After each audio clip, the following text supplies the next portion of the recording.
Battleline podcast. Very excited to have Hamody Jasim coming on, better known as the terrorist whisperer. And as it pans to your camera, when you start talking, I do see that you now have the flag from your American flag store. And it looks, dude, Yeah, it looks awesome. yeah, it looks sweet. I know it. Can you see the Ranger Distinguished Unit insignia, the DUI? I know Yeah. my body armor's right there blocking it, kind No, no, of. no. You can see it perfectly, man. But yeah, no, they did a good job, and it's really well made. You can always tell stuff that's well made by the weight of it because they're using real wood instead of fabricated. So I picked it up like, oh my gosh, yeah, I got to find a wood stud to hang it up on there because it's pretty heavy. But yeah, they did a great job. Looks really I, good. I bought some 3M like wall hanging thing on here, which is like idiot proof, man. I mean, it It's was not. it's Ranger proof, man. Hell yeah, it is. It's idiot proof. Well, as long as you're not buying ear protection from 3M, you're pretty good on everything. Just not the ear protection. Don't mess with their 3M ear protection because you'll go deaf. Ask a million army guys about that. They'll tell you. But yeah, I'll have to check that out.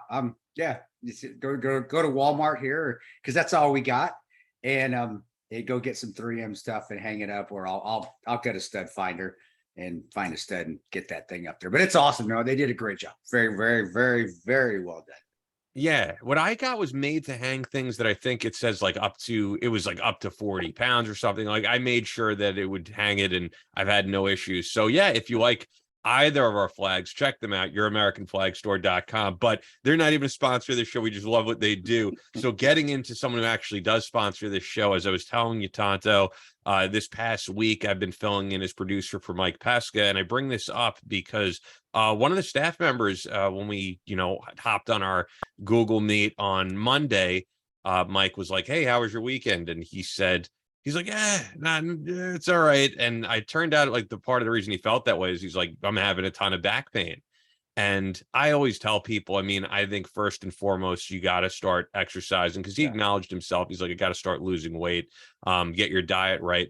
But then the third part of that equation is what are you supplementing with? Yeah. And if you're not using the right supplements and if you're just getting some crap that you find on the shelves of, as we said, Walmart or CVS or something, you do get what you pay for. And it's important to take the right supplements and stuff that's made here in America and stuff that's scientifically proven to work. And that's why we always stand behind Ned. So if you don't have a daily ritual, I know a part of my nightly ritual is taking Ned.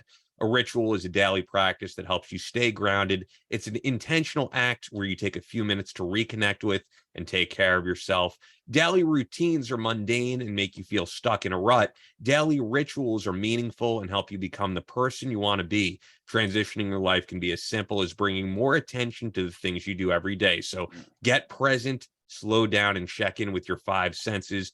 Think positive, take a deep breath and say affirmations and connect with your North Star. Smile and think about what really matters. These products, as I said, are science-backed, nature-based solutions that offer an alternative to prescription and over-the-counter drugs. Ned CBD is cold extracted from the world's purest USDA certified organic hemp plants in the foothills of the Rocky Mountains. Full transparency, Ned shares third-party lab reports, who farms their products and their extraction process, all right there on their site. Ned CBD products have over 2,000 five-star reviews. And I know for me, just that 300 milligram full spectrum hemp is something I take every night, wake up refreshed and ready to take on the next day. I take it during the day. I'll take it throughout the day, at night. It's really helped me with my stress levels, of course, and my wife can tell the difference. My anxiety that I used to have, which is gone, but it also helps with my inflammation that I have in my guts, being a UC, ulcerative colitis, haver, I guess I should say. So it works well. And guys, we can talk about the oil, but don't forget about the relief balm. The relief balm is awesome. That stuff, for all you guys that used to take Tiger Balm, which is completely unhealthy for you, but it worked. But it did work. The relief balm that Ned's made is better than the Tiger Balm, but it also is not detrimental to your health. And it did. I just took some yesterday on my shoulder after working out and the pain went away like that. So do both. Look for the CBD oil, but also if you're an avid workout person, you get out there, you're very active and you get sore muscles all the time like I do, then get that relief balm. It works very, very well. I swear by that now too. So Ned is tremendous. There's not one product they make that isn't fantastic. Yeah, very true. And people might shrug off the health detriments of Tiger Balm and stuff like that. But the truth is I've seen all these news articles out about certain Yeah. certain sunblocks where people are getting cancer from them. So it's really nothing to be like, I'm just going to use this. I mean, it is important to use natural science-backed products that aren't going to have those detrimental effects. So become the best version of yourself and get 15% off Ned products with the code Battleline. If you're a first-time customer, go to helloned.com/Battleline or enter Battleline at checkout. That's HELLONED.com/Battleline to get 15% off. Thank you, Ned, for sponsoring the show and offering our listeners a natural remedy for some of life's most common health issues.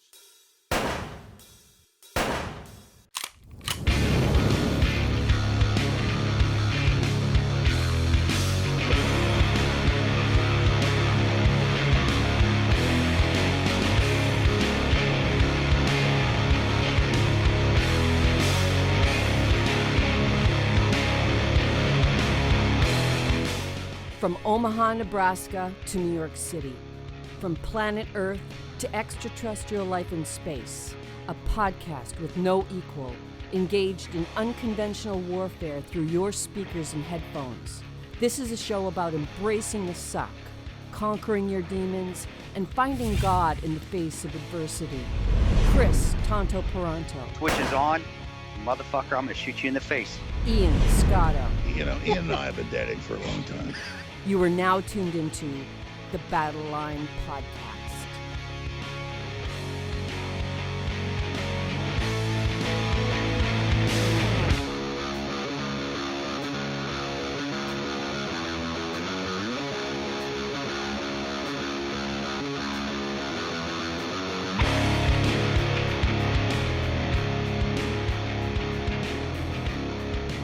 The switch is on. Battleline podcast. I didn't mention this at the very top of the show, but check out this shirt. What do you got?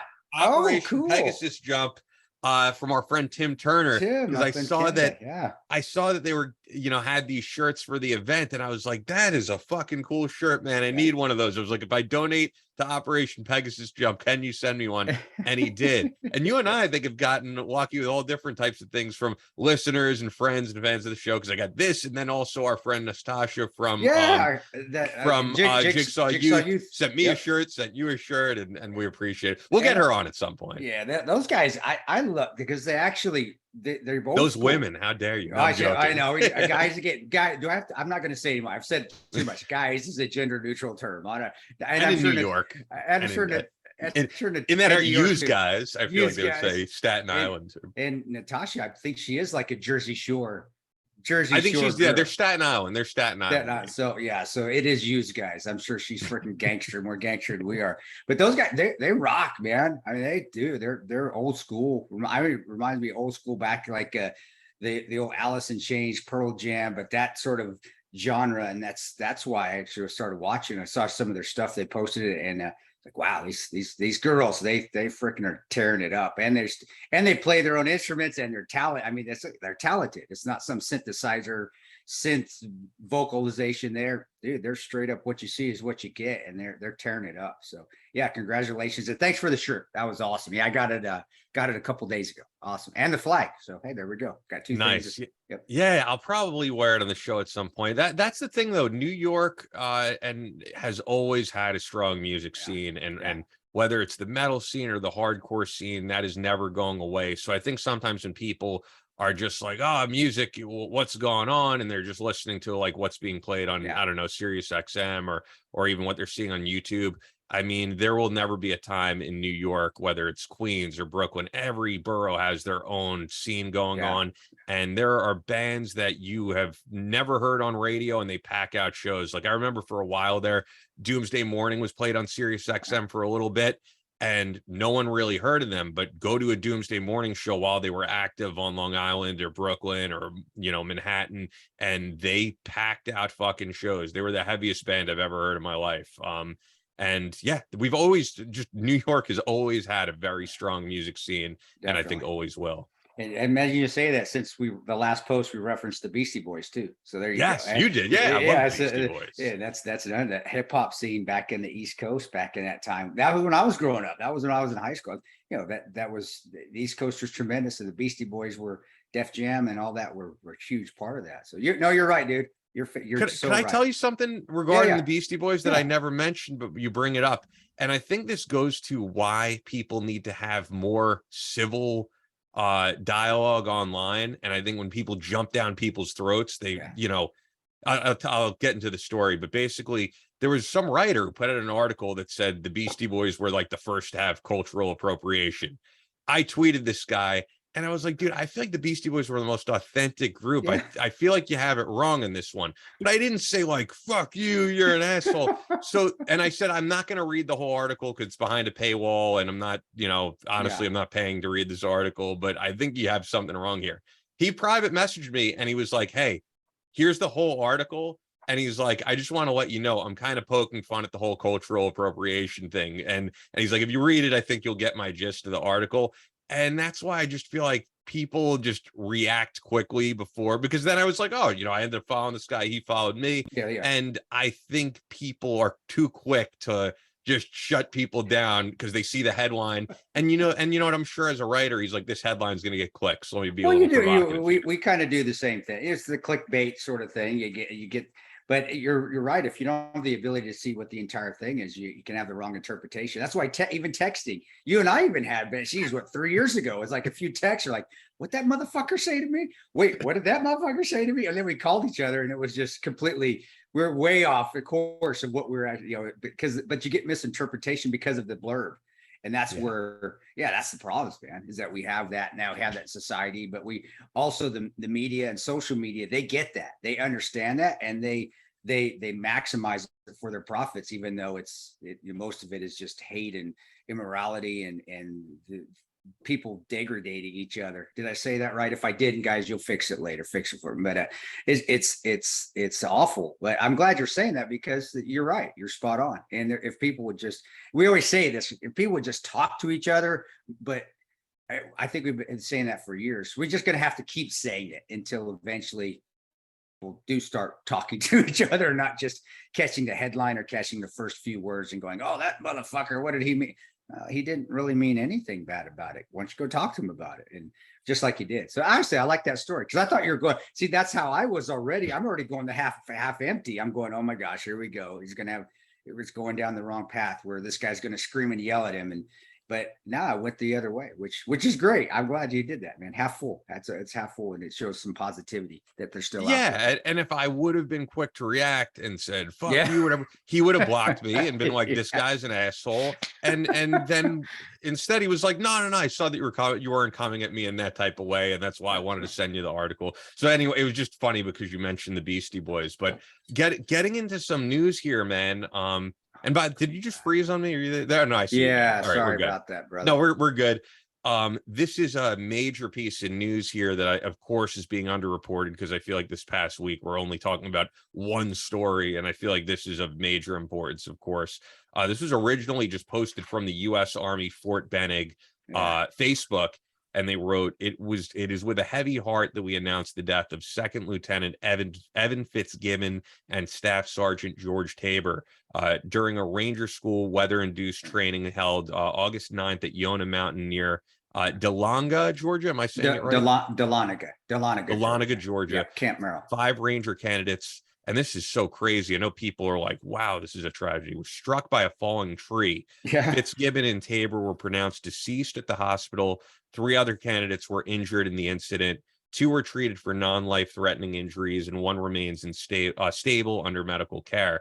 Fitzgibbon was an infantry officer assigned to the Infantry Basic Officer Leader Course, the 199th Infantry Leader Brigade in Fort Benning, Georgia. He was a graduate of West Point, the U.S. Military Academy, and commissioned in May of 2021. Tabor was a Special Forces medical sergeant assigned to the 7th Special Forces Group, Eglin Air Force Base, Florida. He had served in the Army since his enlistment in March of 2017. Our heartfelt thoughts and prayers are with the families, friends, and leadership of these 2 outstanding leaders who unexpectedly lost their lives in the pursuit of excellence. And this past year, we've covered a lot of not a lot, but I mean too many, of course, training deaths. And this one is just such a freak accident, struck by a You- tree oh, to fatally. Yeah, well, and Ranger School's no joke, guys. Dahlonega is to me was probably the hardest phase out of Ranger School. Mountain phase is the hardest phase, but the weather, people realize, you're not eating, you're not sleeping, but you're out in the elements too. There's no protection out there. There's no cabin you can run to. There's no little piece of a little building you can run to and hide in. So when the weather hits, you have to endure it. And when they say weather hold, there must have been a huge wind and thunderstorm, and the safest thing you can do really is just stay put, because you're out in the open most of the time, or you're surrounded by a ton of 100-foot trees, and now you got a lightning storm. So what do? Well, you stay put. Actually, you just get on your toes, you stay put, you cover yourself with your poncho liner, and you hope that no lightning or a tree falls over and hits you. Which, yeah, it's sad, but that's Ranger School. I don't want to downplay it, because you don't want anybody ever dying in training. But I'm sure, and I know there'll probably be an investigation, but I'm sure the RIs did everything that they were supposed to do based off their risk assessments that you do at every training phase that you do at Ranger School, or training in general. There's risk assessments that you go through to see if it's safe enough to do the training. And I'm sure they did everything correct. And it was just, dude, there's trees everywhere out in mountain phase. You're in North Georgia. And so I hope it stays where it is, and we just, give prayers to the soldiers, give prayers to those that passed, and then also prayers for the recovery of those that were injured. I hope it doesn't get to a point where it turns into another wokeness. Oh my gosh, whose fault is this sort of? Because it's not anybody's fault. Whose fault is it? It's the tree's fault. What can you do? It's just how it is. And I'll give you a story. I was going to tell you, Florida phase in Eglin, we're going through swamp phase, last phase, and we had a freak storm come through. It was weird. It got hot and then got cold. And you know what that happens if you're in the Midwest, you know what that means. That means thunderstorms and a tornado is probably on its way. And I remember it was late at night and we were tired. I was towards the end of Ranger training. I'm about done. I got about a week left, and we're doing our 13-day field exercise or 12-day field exercise. And they told us to dig our holes. So we dig our fighting positions with 3-foot holes. We're digging the ground. And they told us just to get low. I mean, they said, just you guys get as low as you can. And then I remember getting low and then looking up and seeing the RIs gone. I couldn't see one of them. Like, holy shit, those guys ditched us. But I don't know if they did or not. So let's not beat up the RIs. But I do remember a storm coming through, and we found out later it was just one of those things. And it was in November, which was weird, that an EF1 tornado passed through our training site.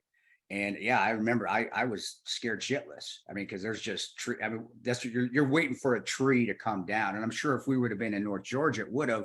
We're not. We're in North Florida, so it's pine trees and cypress trees that can stand hurricanes, so they're not coming down. But that was part of the training. Nobody said a word when it passed through. We got up the next morning. Nobody got any sleep. So what? We didn't get sleep anyway, and we continued on with the field exercise. But that's what I'm saying. That stuff happens.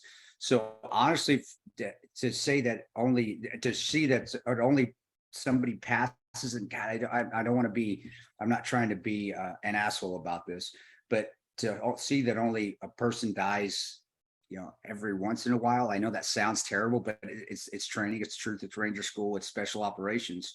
To me, is honestly, it's a miracle. But it says in a testament to how safe RIs and Ranger Training Command, RTV, Ranger Training Brigade, takes the welfare of the students. Because brother, it's an arduous course, man.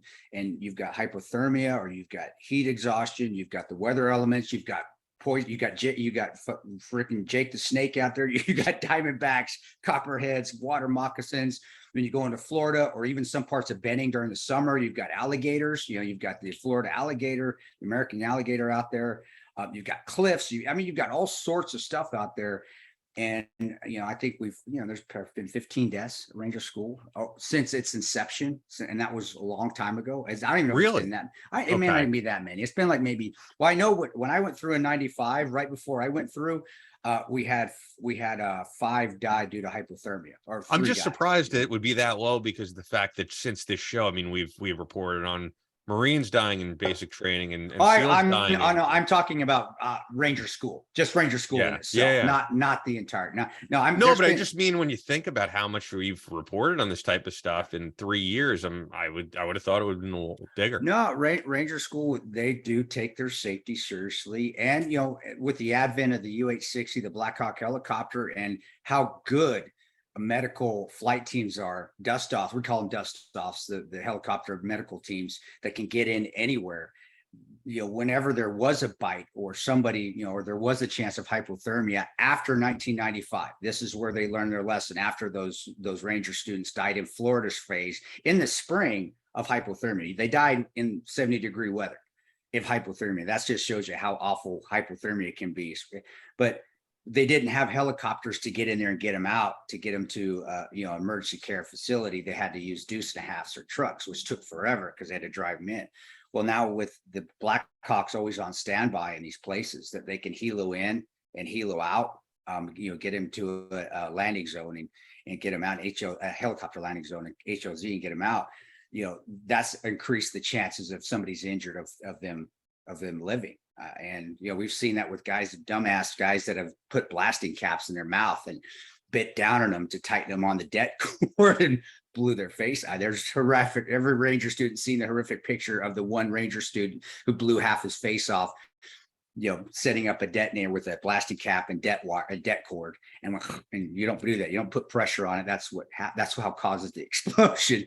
But he was saved because they got a helo in there. They evac him out and they actually rebuilt his face. So what I say is that, that says something for how important safety is for any student going through any course, whether it be Ranger school, whether it be just basic training, whether it be airborne school.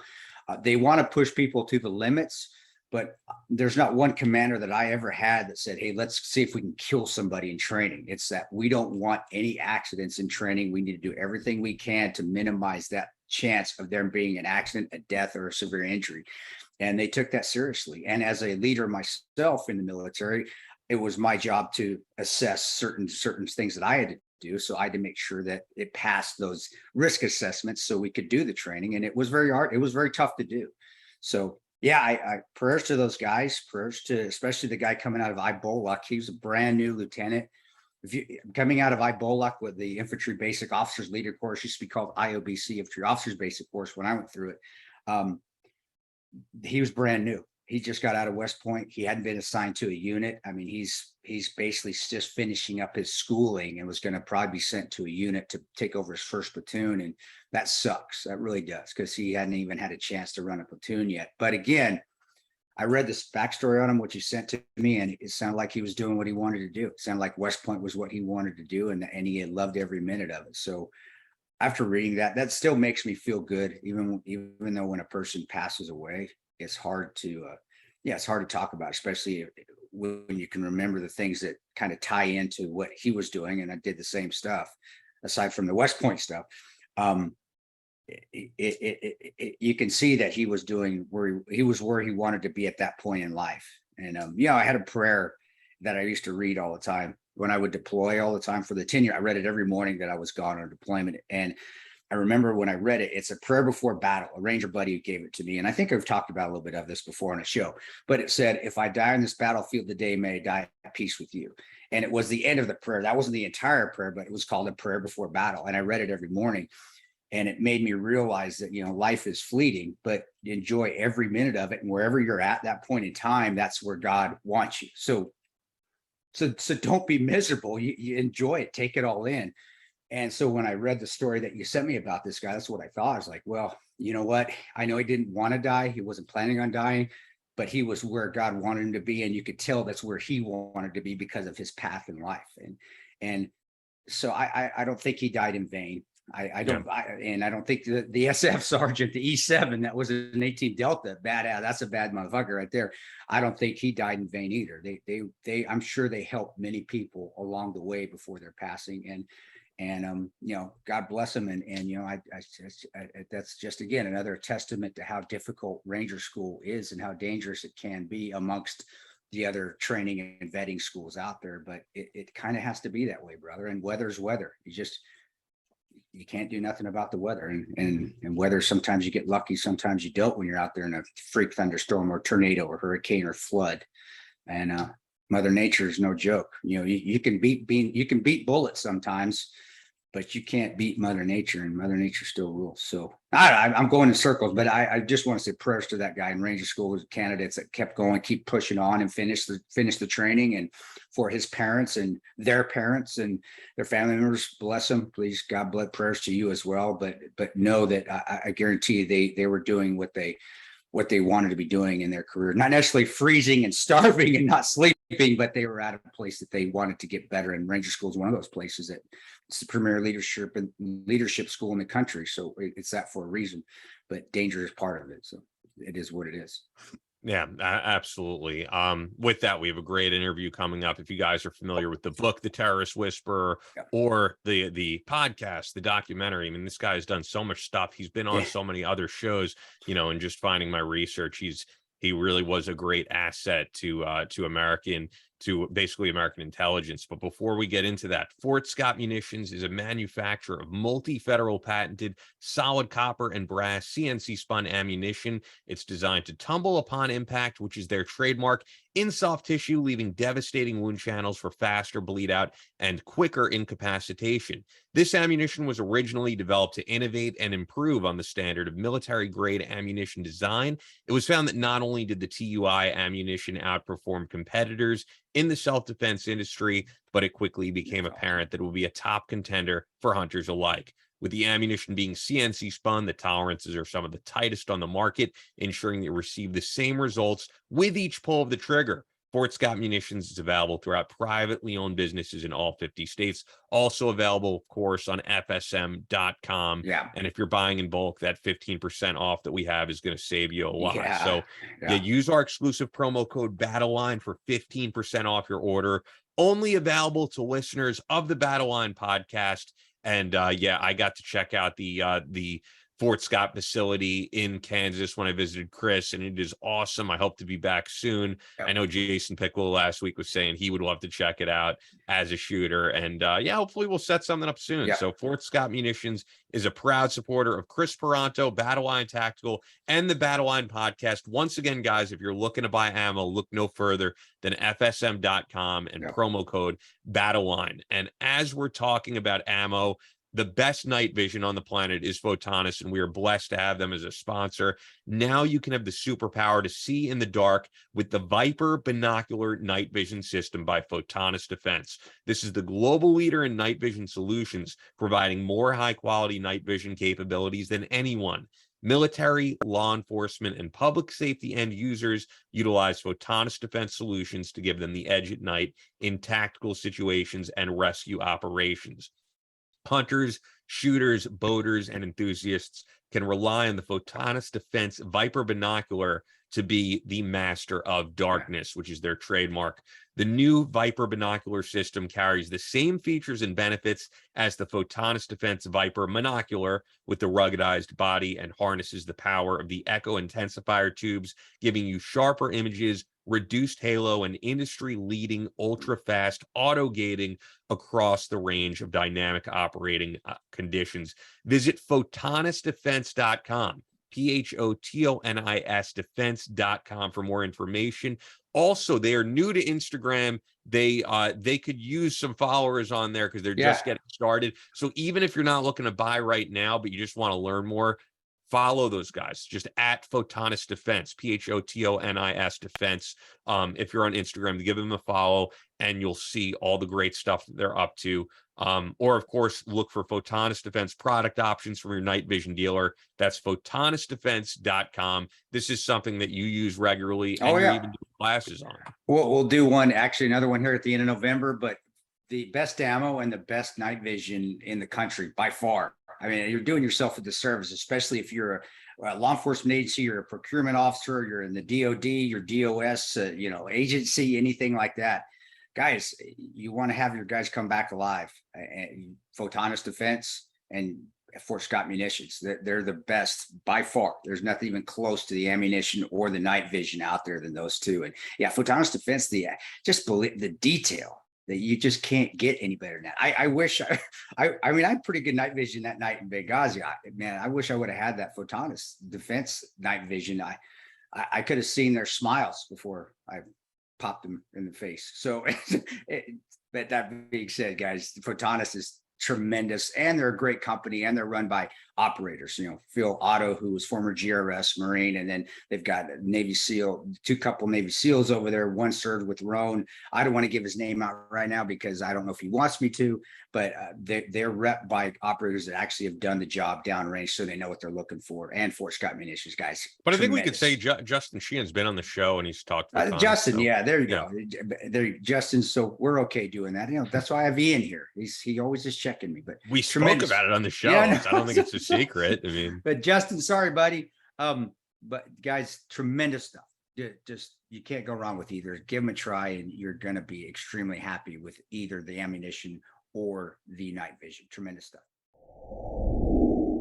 So joining us on the podcast is a guy who has the coolest looking studio I've ever seen on the podcast.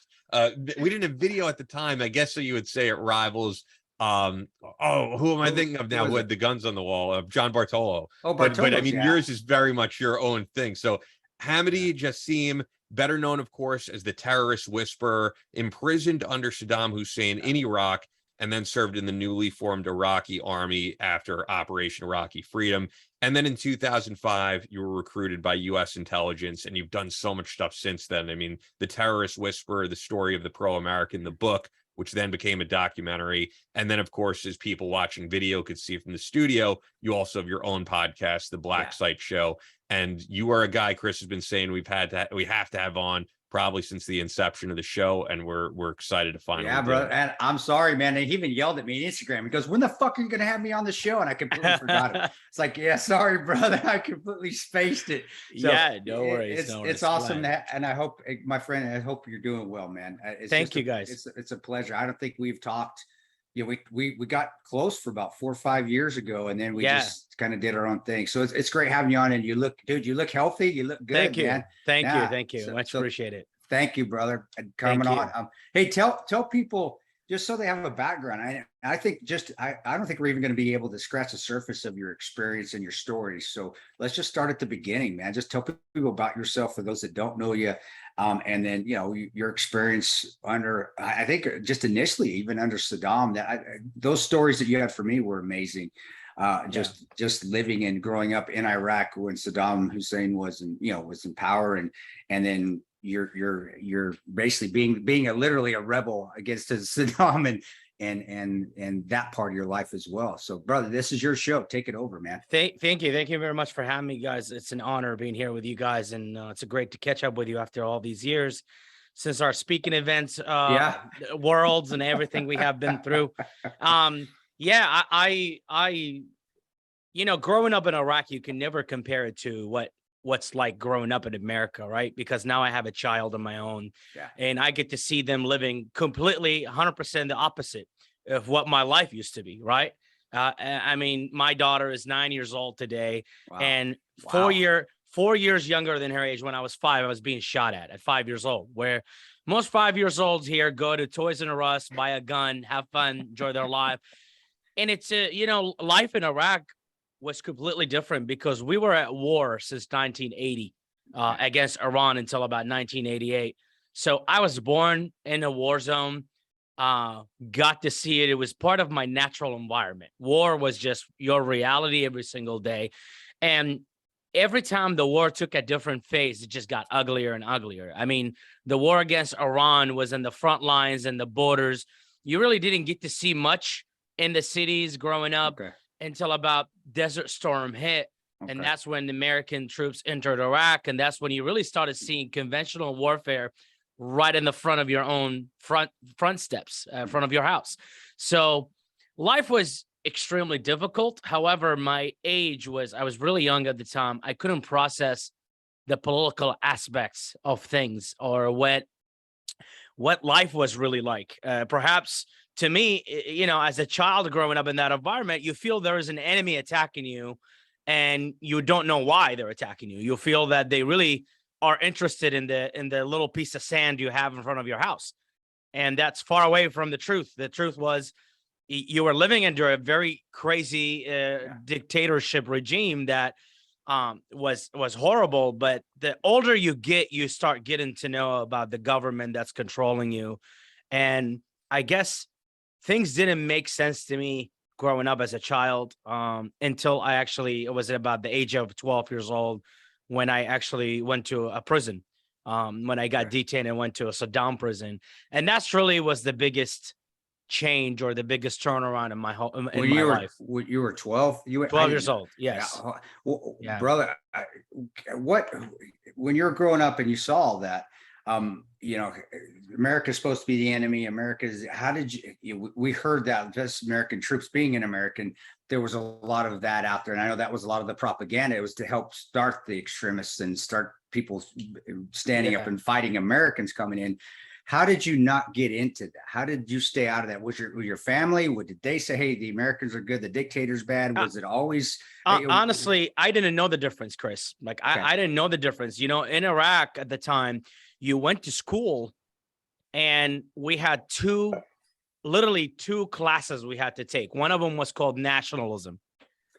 And one of them was the nationalism, and you really read about the Ba'ath Party history. Of course, they told you the good side of the Ba'ath Party. They never told you like how these criminals inspired by a communist party. And you know, many people in the world, when they hear about Saddam or the Ba'ath Party, or they'd be like, oh, you know, Saddam was a good guy, he kept terrorists out. They don't realize the Ba'ath Party was extremely inspired by Stalin. Saddam himself read every single book Stalin ever wrote, and Saddam actually executed exactly how Stalin executed his own generals. Saddam did it in 1980s, and then in the 80s against his own generals on the Iran-Iraq war.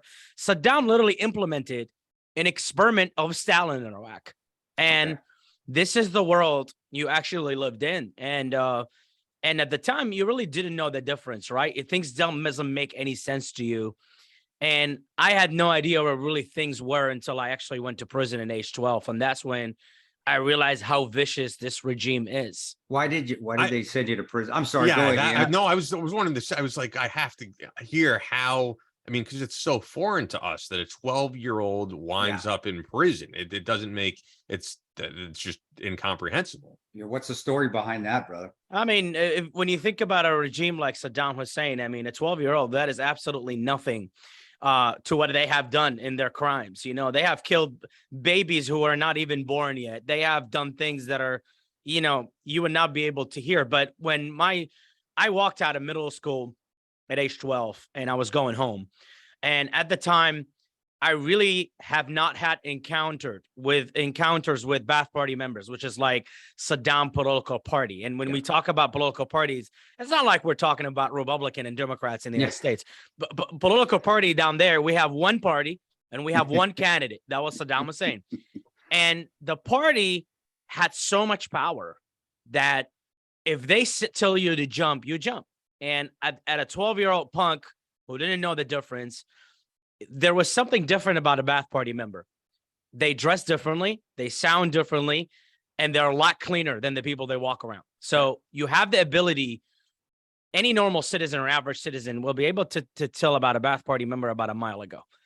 I didn't have that filter because I was a 12-year-old. I didn't understand the difference. So when I got pulled over by 3 police officers at the time. Pulled over. Are you driving? No. Like it's just I'm walking. Okay, I was like, holy, but I mean, not that I haven't seen a 12-year-old drive down the road on a. I have. Okay. So like I got stopped, and the 3 police officers. The one thing I would never forget is 2 didn't look as clean and sharp. 1 looked absolutely completely different. Sounded completely different. He dressed differently. His badges on the uniform was differently. And clearly he was the leader of that crew. And he said to me, he said, do you have any money in your pocket? And it was a weird question. I kind of felt like, okay, well, what if I have money? Like, what do you want to do with my money? It's my money. Like, what do you're supposed to be the police. They're there to protect the people. And the norm was if they ask you what you have in your pocket, they usually take it and you walk away and you don't say anything. So I had about what equals 600 dinars at the time. I kept having it in my wallet, having it in my socks, hoping that I don't get stolen, my wallet gets stolen or anything. And at the time, I was collecting money over holidays, Eids, and all these holidays we have down there, the Muslim holidays, to buy myself a shoe. And that was the whole goal.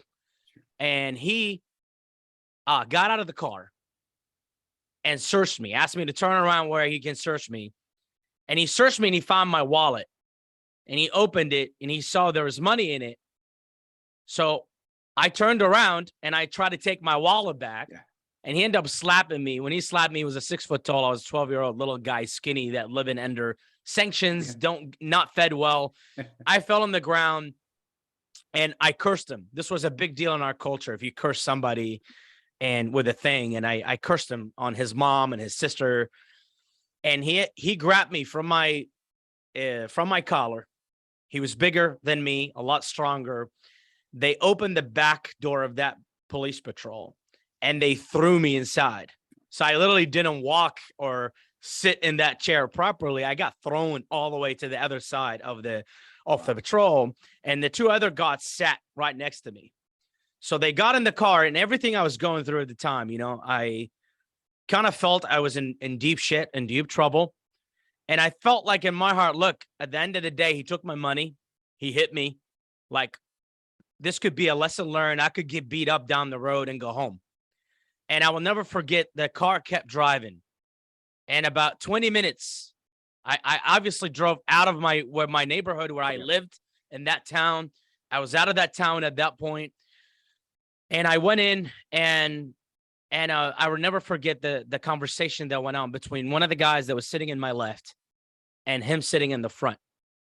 And the guy on my left was like around in his 50s. And he started talking to him, to the bath party member who was sitting in the front. And he said, hey, he's just a child. You took his money. You slapped him. Just take him out of the car, beat him up, and let him go. And he turned around and he said, if you keep talking, I'm going to throw you. I'm throwing him tonight. Wow. And the 50-year-old guy next to me went silent. So it drove about 45 minutes. I got to the front gate of the Iraqi Ministry of Interior, which I've never seen before my whole life. I have seen the checkpoint, but, average citizens of that regime, we're not allowed to look what's behind. You don't know what's really behind that checkpoint. And once I passed the guard, that was my first time in my life seeing what's really behind that checkpoint. And I drove about, they drove about a mile and a half, and I actually saw the Ministry of Interior to my left. And I've never seen this part of the country before. This is not where any citizen can drive by. This is completely a secluded area. And he took a right to what's looked like a compound. And all I remember from it is just high walls and a slide gate. And the slide gate opened and I went inside. And the first thing that I remember from looking in the car, there were cages. And there was darkness behind the cages. I didn't see what it looked like. It actually reminded me of the zoo in Baghdad. And I just looked and I'm like, what is this? Like, what's this place? Is it like it looked like a zoo cage or a butcher store of some sort. And it was just a compound blocked by these big walls and towers. And you couldn't really tell what's inside. And he got out of the car, went into the room, and I stayed in the car. I was handcuffed and sitting in the car. And about 20 minutes, half an hour, he came over, opened the door. They got me out and they walked me to a table where he was sitting on it. And it looked like he was already actually writing a report. And he pushed the paper to me across the table. I was still handcuffed to the front of my body. He gave me a pen and he said, sign. And the whole report was written like, it's a long, handwritten report. I have no idea what's in it. I only read the first sentence that stated I was an enemy of the state and I tried to assassinate a bath party while on duty. Wow. And I was asked to sign. And I'm looking, there are guards with actually sticks, look like a baseball bats in every corner. I'm terrified. And I signed it. I immediately signed it. I was hoping that was it. I'll go home. And immediately they took me to the side of the prison where the cages were. And I ended up being walking. And then immediately when they walked me in, I basically became in the other side of the fence, and I saw what looked like all concrete, and there was one little window, maybe the size of your hands, small window, and there was a metal gate. They opened the metal gate and they threw me inside, and it was a prison with about 500 people in it. It's like a war house. There was no rooms or anything. It's just a complete flat concrete floor, and there's about 500 people inside. And I just got thrown and pushed right inside, and sat there. I was terrified. That everybody there they're older than me. I was a kid. People were afraid to talk to me because they thought I was involved in some serious stuff to be there. And until about one of the prisoners, when they called my name, actually after half an hour, they called my name, and I thought I was going to go home. And I was like, this is it. They try to scare me. Half an hour, I'm going home. So I get up and I have my books in my hands. Like literally, I couldn't afford to have a backpack. I had like literally books wrapped up in my hand, 4 or 5 books. And one of the prisoners tapped on my shoulders, and he just looked at me and he said, hey, he said, scream as hard as you can where your voice will bother them or they won't let you go. And I didn't know what that meant. I couldn't process it. I said, what do you mean scream? Like they're calling me to go. And when I got out of the room, I got taken to the opposite side, which not where the side I came from. And there was a room there that's probably the size of a bathroom. I'm sure Chris remember what Iraqi bathrooms look like. They're small. And they had chains coming from the ceiling. Wow. And it looked like really like a butcher store. And the whole room was painted red. Once they closed that door, everything you're looking at is completely red with a dim light. And I couldn't understand what this was. And I was hanged from my legs upside down. Wow. From the ankles. And I started getting beaten and hit by basically what it is. It's a hose, like a water hose with a stick inside of it. Yeah. And the kicks were not just only to my back, it was actually to the back of my head. So I passed out within like maybe minutes. I was being talked to, and I couldn't understand the words they were saying to me. They were actually asking me what a group I am with. And I had no idea what the name of the resistance were. I had no idea what the group's names are. I really didn't know anything. I didn't know what to answer. I was waiting for them to give me something so I can say, yes, I'm part of this. So the beating stops. And I got thrown back into prison. Later on in life, I found out this actually torture technique they have taken out of an old Roman torture book that the Iraqi government has purchased. Wow. And implemented these torture techniques. So the red was to psychologically breaks you down. Yeah. And whatever confession they'll put in your hands, you will absolutely sign on it. Once you go into that prison, you sign in all these papers. You meet. So basically, it was called the processing prison. It's where they process you. They get your confessions out.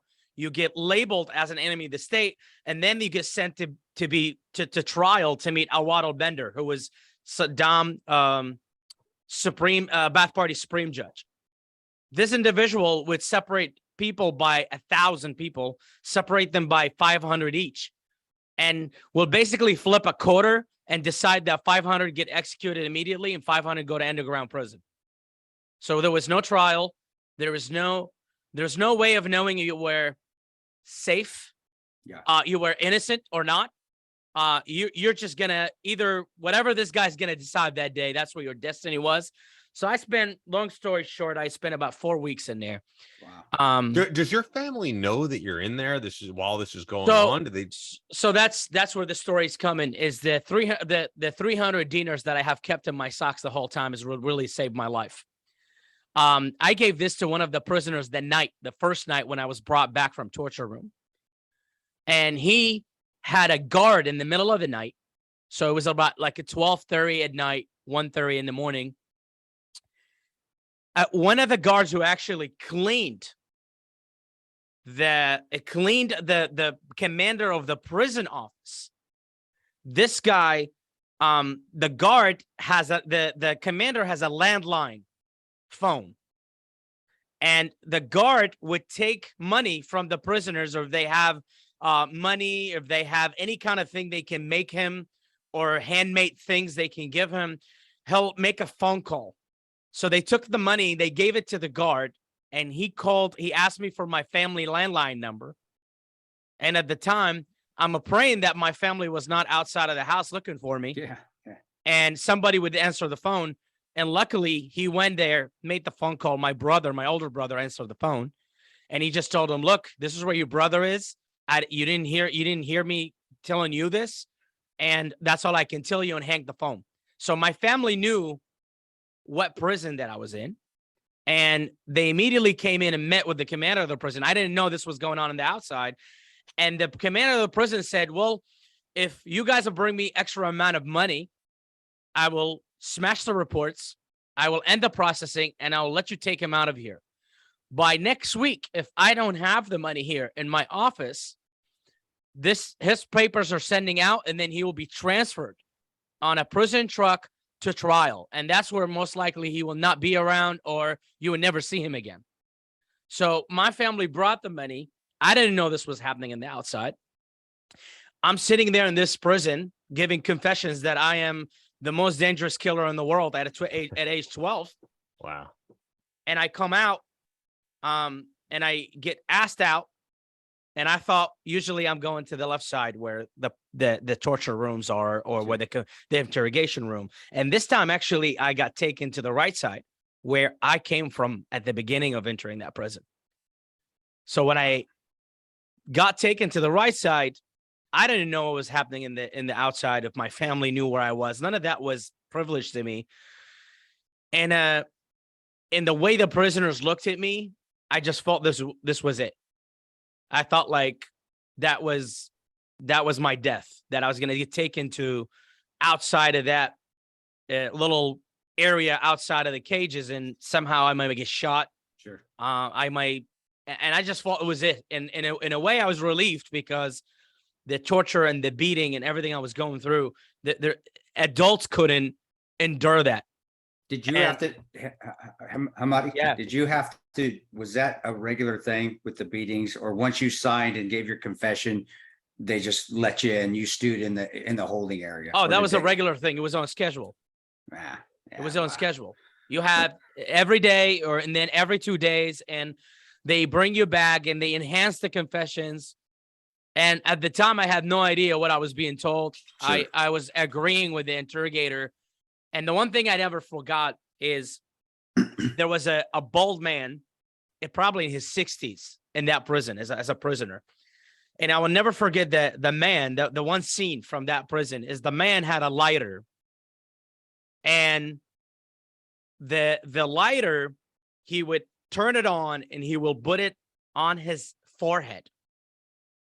And I had no idea why this person was doing that until about one of the prisoners have said to me that this person actually came to prison a normal person. He came to prison a normal person. He has lost his brain. Yeah. And he's been here for like years. Wow. And all he does, he would take this basically lighter and he would turn it all around his head. And I was amazed in my head. I was amazed is how is this person actually not feeling the heat of the lighter? Yeah. And I was just kind of like taken back into what I've seen. And when I got taken to that right side of the prison, I was done at that point. I didn't want to do anything. I didn't want to say anything. And I was told to look down. And I will never forget is I can feel the slide gate that I came from was right in front of me, but I couldn't look at it. I'm ordered to look down, and I was handcuffed to the back, and I started feeling the key of the handcuffs come through my arms, and he opened my handcuff. He opened it, and someone came close to my ears and said, "Walk and do not look behind." And I walked, literally, and as soon as I walked, they opened the slide gate, and I saw my dad. Literally, that was it. And I couldn't look behind. And part of me is like still processing is the prisoners who were there with me, I kind of have an attachment with them. And I was looking like, am I leaving out of this place? Is all it? And does the people know inside that I'm actually leaving, that I'm not actually getting shot at? And I just walked out of that door, and I was in a shocking moment. I didn't say anything to my dad. I didn't say a word. I really saw my dad. My dad put me in the car, and I drove away, got home. I was taken to a doctor to treat my wounds in my back. I was hit to the head multiple times. The first person I talked to was my mother, and I just couldn't really tell them what I saw in there. And Were they at the time like angry with you for, you know, speaking back to a Bath Party member? Oh, Were my they dad like, was. yeah, My dad was. And I just didn't know what to tell my dad at the time. You know, like I just didn't know what to say to him. He was mad. And what they said to me is, here's 600 Iraqi dinars. Keep him in your pocket. And if anybody asks you anything again, you give him this money and you do not say a word. Yeah. And literally, that's what I was told. And I went back to school about 3 days after. And I had no interest in any of my school. I went from being an A student, being so good at chemistry and physiology and English. I just didn't care. I failed everything, including Islamic religion. Yeah. And I just didn't care. And I really didn't. I was just showing up in there. And most of my teachers were actually members of the Bath Party.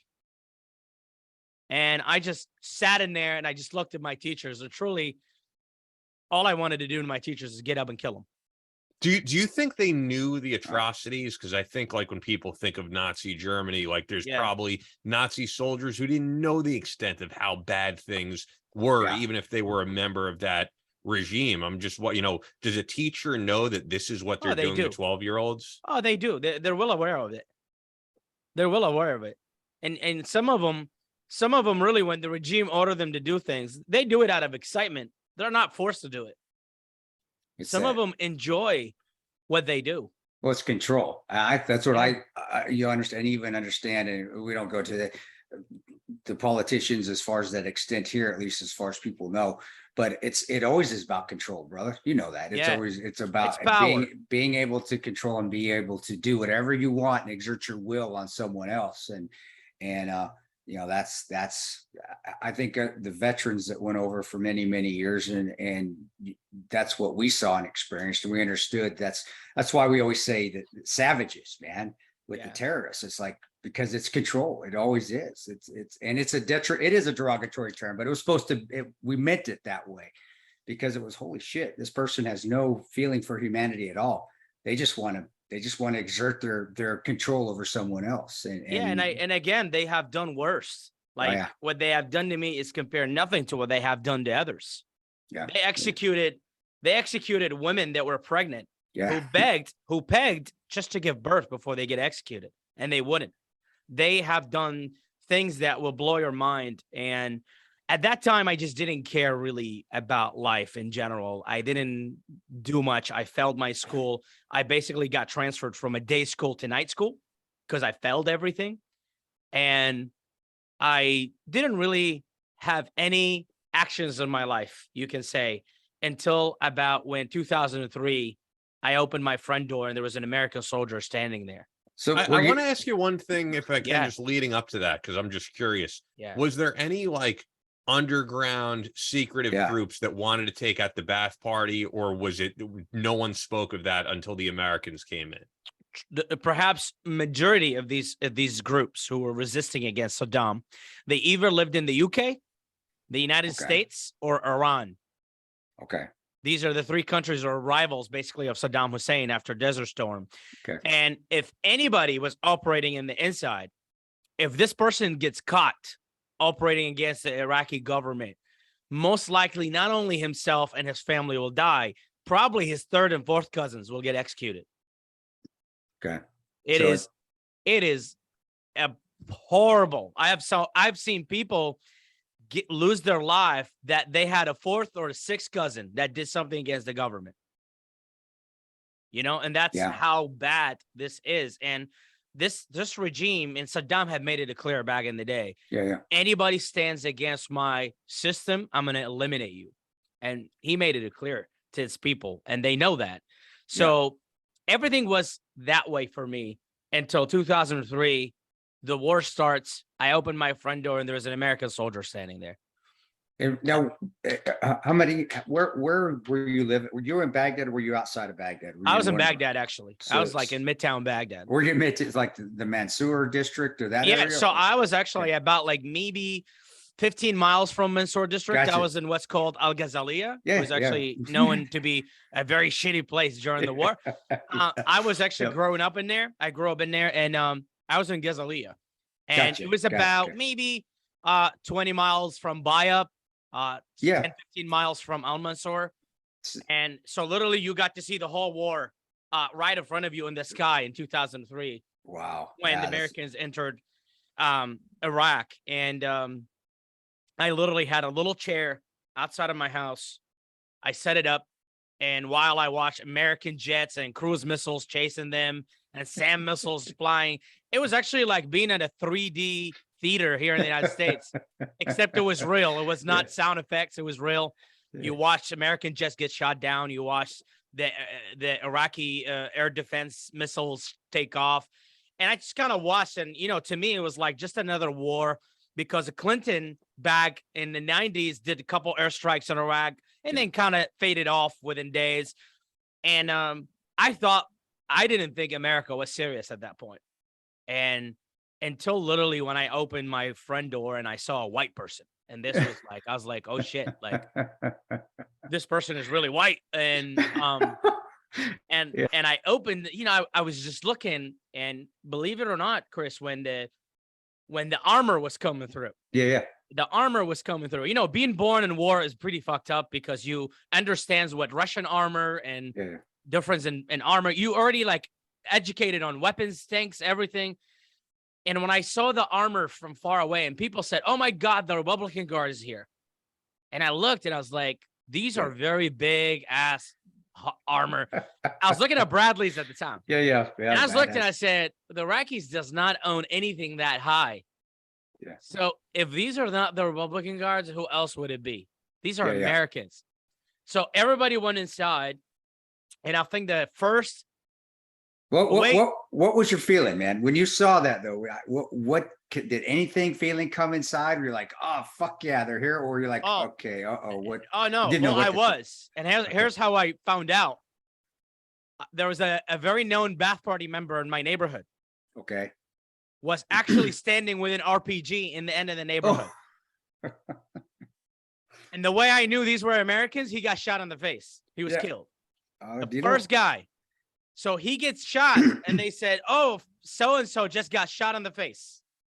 And I was like, oh, these are the Americans. They said the snipers shot him in the face. And I was like, yep, these are not Republican Guards. These are Americans. So we all went inside, closed the doors. The next time I opened the door is when actually the Bradleys were in the neighborhood, and the soldiers were outside of the Bradleys walking right around it. Sure. They were all deployed and dismounted all around it. And I just opened up my front door, and the person literally turned around wearing his green camouflage body armor, you know, his ACU. And I'm looking, and I just kept looking, and I just looked, and I looked at him, he looked at me, and I shut the door in his face, and I went back inside. How old were you then, brother? I was like 17, 16, late 16, 17. And So, I said, went to back my family, and I said, there's a white dude in the front door. And they said, what do you mean, a white person? I said, no, there is a white person that doesn't look anything like us, is in the front door. And they said, are you sure this is not like Saddam intelligence pulling some game? Do not talk to him. Do not. I said, you know, this dude is white. I said, I've never seen someone that white before. I'm like, this dude is white. And he had a dip in his mouth. Yeah. So there you know, it's got the Copenhagen in, man. So, you know, the English at the time was not so clear, and I didn't speak it as good as at the time. So I went back. I was like, fuck it. If I'm going to die, I'm going to die. I'll just talk to him. And I opened the door, and I said, I looked at him, and I said, hey, sir, I said, are you guys staying this time? And there was a reason why I was asking that question, because in 1991, during the Desert Storm, people who talked to the Americans when they entered Iraq all the way down to Baghdad, and then they pulled out back to Kuwait, people got killed and executed for talking and engaging the Americans in conversations. And I just wanted to know if he said they were going to pull out or they're leaving, I was going to shut that door and that conversation is over. And he looked at me and he goes, "Nah, we're not leaving this time." And I opened the rest of the door. And he looked at me and he was just couldn't process. He goes, "Are you happy we're here?" And I looked at him and it just literally, I was like, "You have no idea what I've been living through." And I literally walked out of the door and I looked left and right. Imagine hours prior, I am looking at all these bath party members doing all the flexing their muscles in the neighborhood.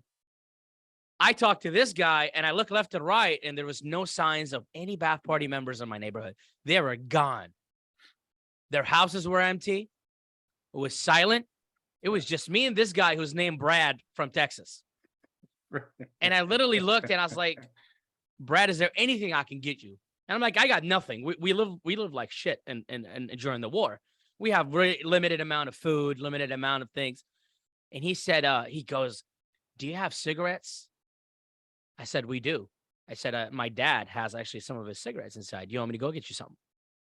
So I went inside, and at the time, the cigarettes that my dad smoked is called Somer. Okay. This was the shittiest cigarettes ever produced in the history of tobacco. I remember. Man, those are worse than what's the menthols that the people that we have in America? They're terrible. They're horrible. But I honestly, I smoked a few of those. There's days you're like, man, I just want carcinogen and cancer to come in my lungs in one. I know. It's like, it's easier if you shoot yourself in the foot. I know. And it better, you have a chance of living. But that thing was horrible.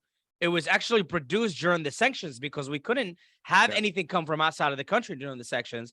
So, they produced this shitty thing made out of whatever. You could be smoking old shoes and not know. We thought we were smoking asbestos and formaldehyde mixed in with a little cow shit, but there's no cows, so I don't know where the cow shit.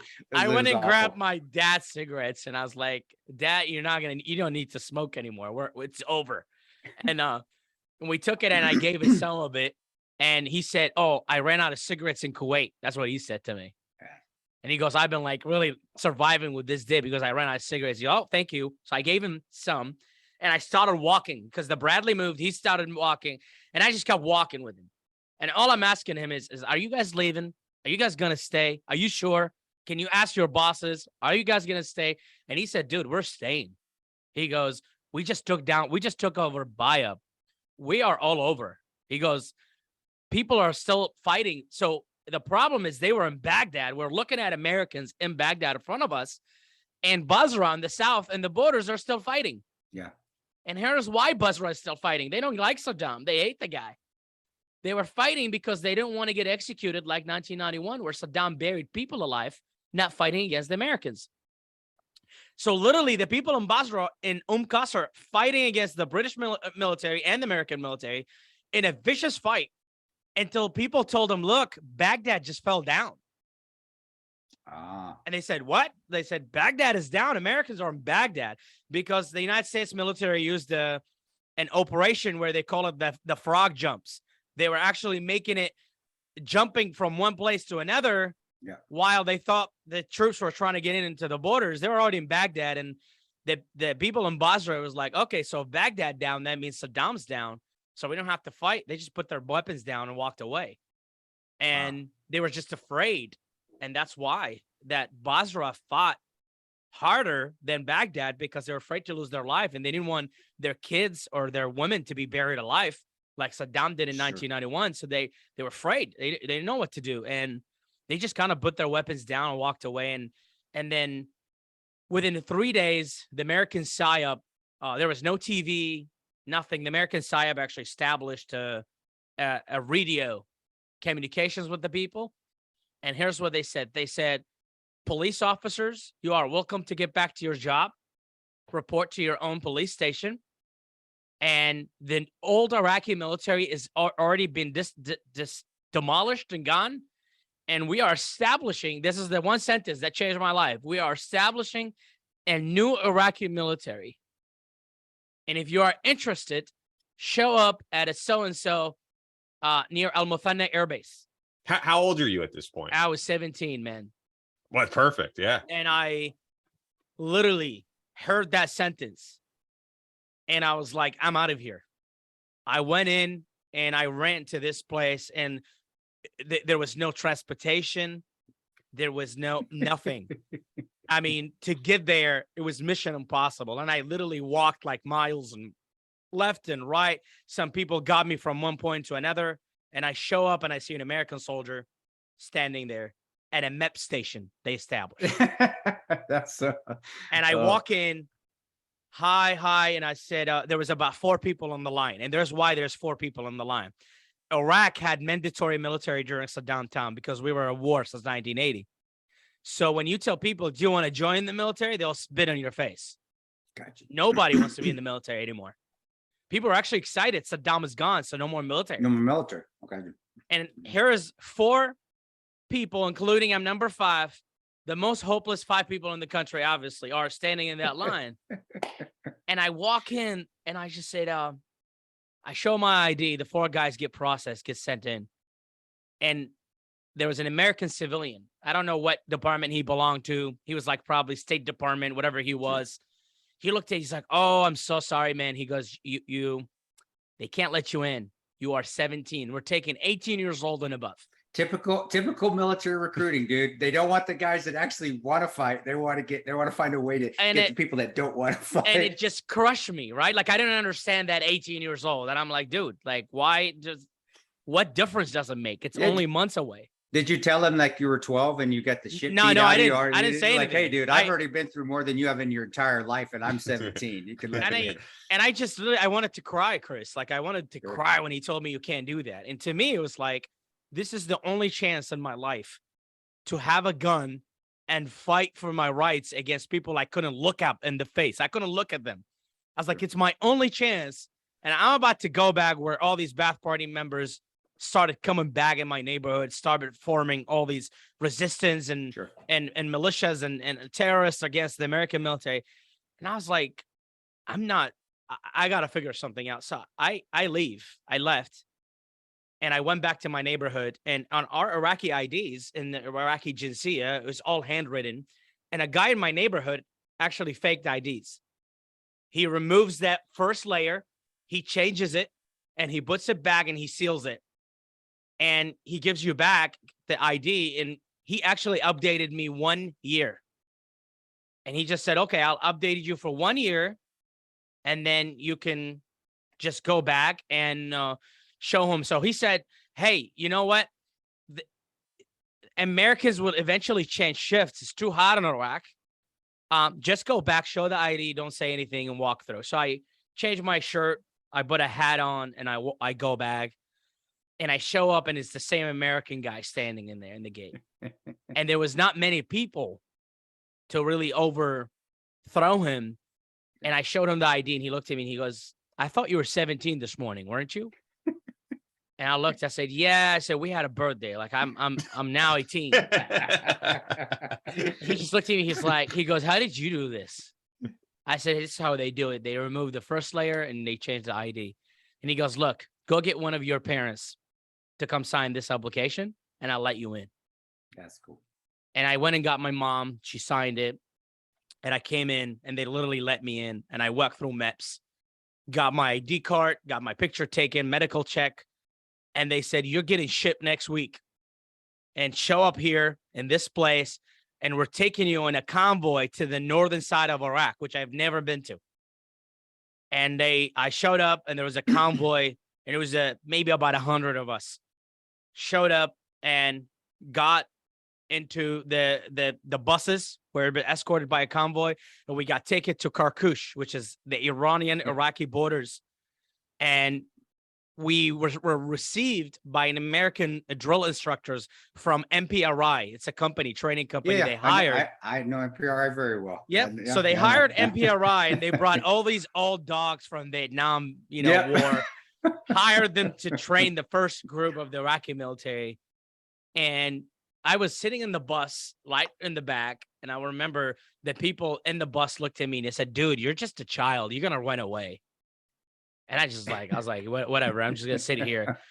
And when the bus pulled in, an older guy who was like an older white dude, looks pretty much from Vietnam era guy.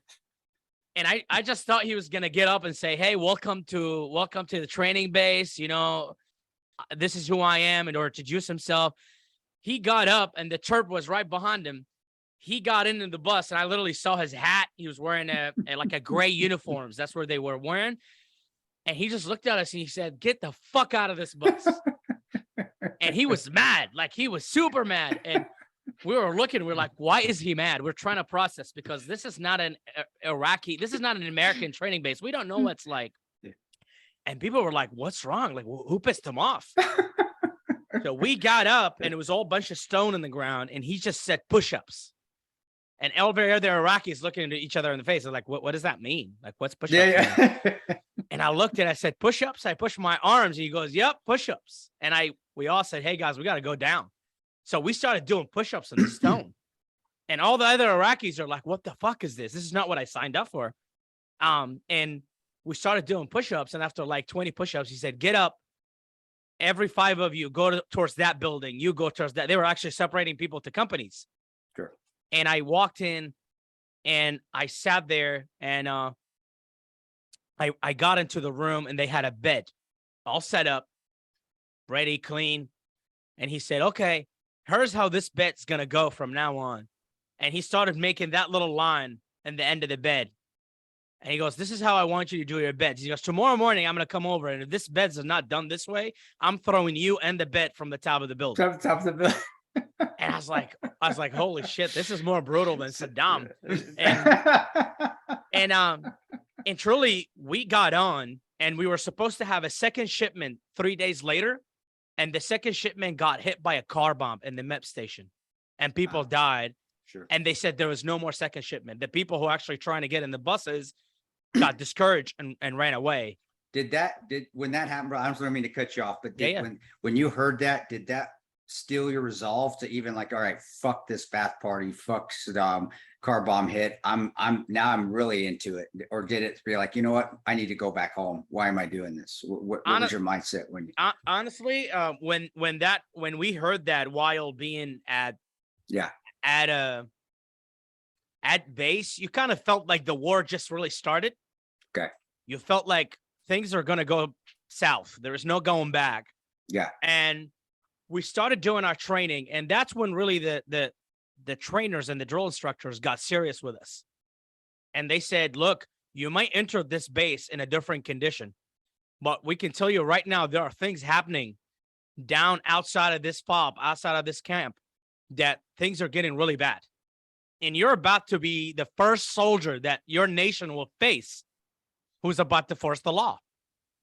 And truly, when they got into that training, Chris, they were not joking. I mean, sure, these guys were so serious. They actually figured out the problem. Most of us who got out of that bus were skinny because we were living under sanctions. Sure. We were very not able to handle training in the first day.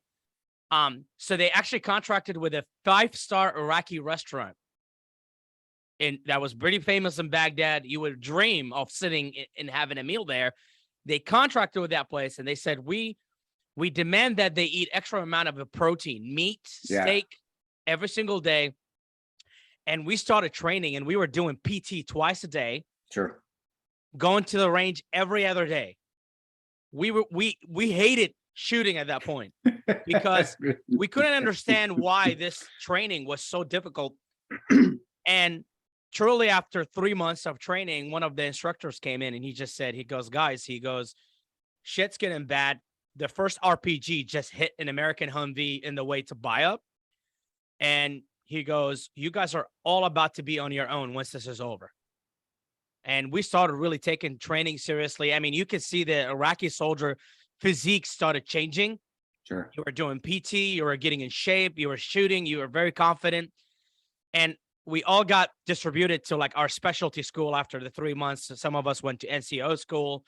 Some of us went to infantry school, whatever. And then we got deployed out And the first time we stepped out of that base, we were going on our way to the first Fallujah battle. So that's where you headed first. You That's heard where we're headed the, first. The Fallujah. Ambar.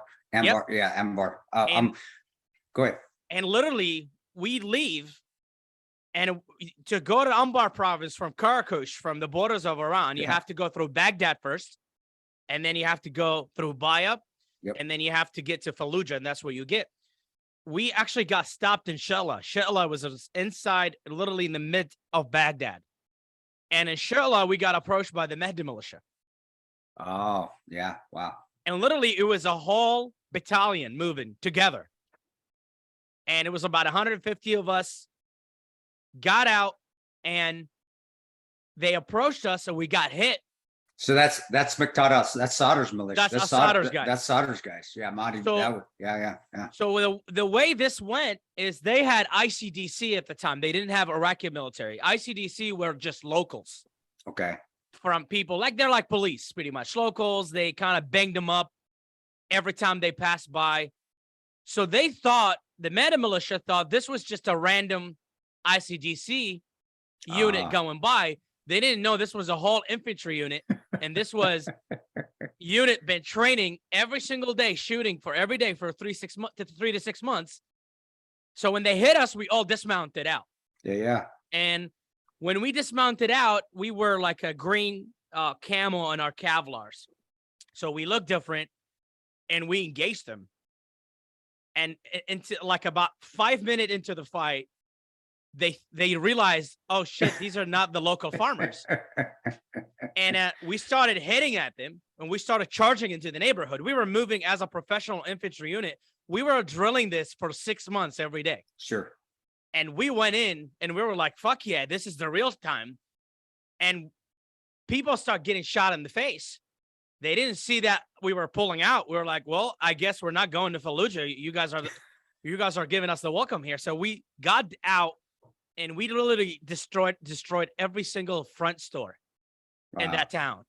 Took it down, destroyed everything, and then we got on the trucks and continued on our way. Wow. So literally, they were burning tires. They were trying to stop the convoys. And we continued on our way. We went to the first Fallujah battle, and then within about 3 to 4 weeks, they pulled us, a smaller group of us, and they said, you guys are going to Baghdad. And we just looked at each other. We're like, what's in Baghdad we're going for? This is where the big fight is. And they said, you guys are going to the same recruiting station you guys came from. So you can protect the recruiting center, which is facing Haifa Street. Yeah. That's So- bad. That's bad. We get there, and we had no idea what Haifa Street was at that point. We get there, and we see an ICDC unit in the back. We see an American First Cav unit. And we were supposed to be the guys to go in the front and protect the center, because the center was getting attacked every single day, twice a day. Well, was it was Sadr control? Was that hype? Was that Zakar? No. Haifa Haifa was was- actually the most vicious mujahideen you'll ever meet. And here's why they were different.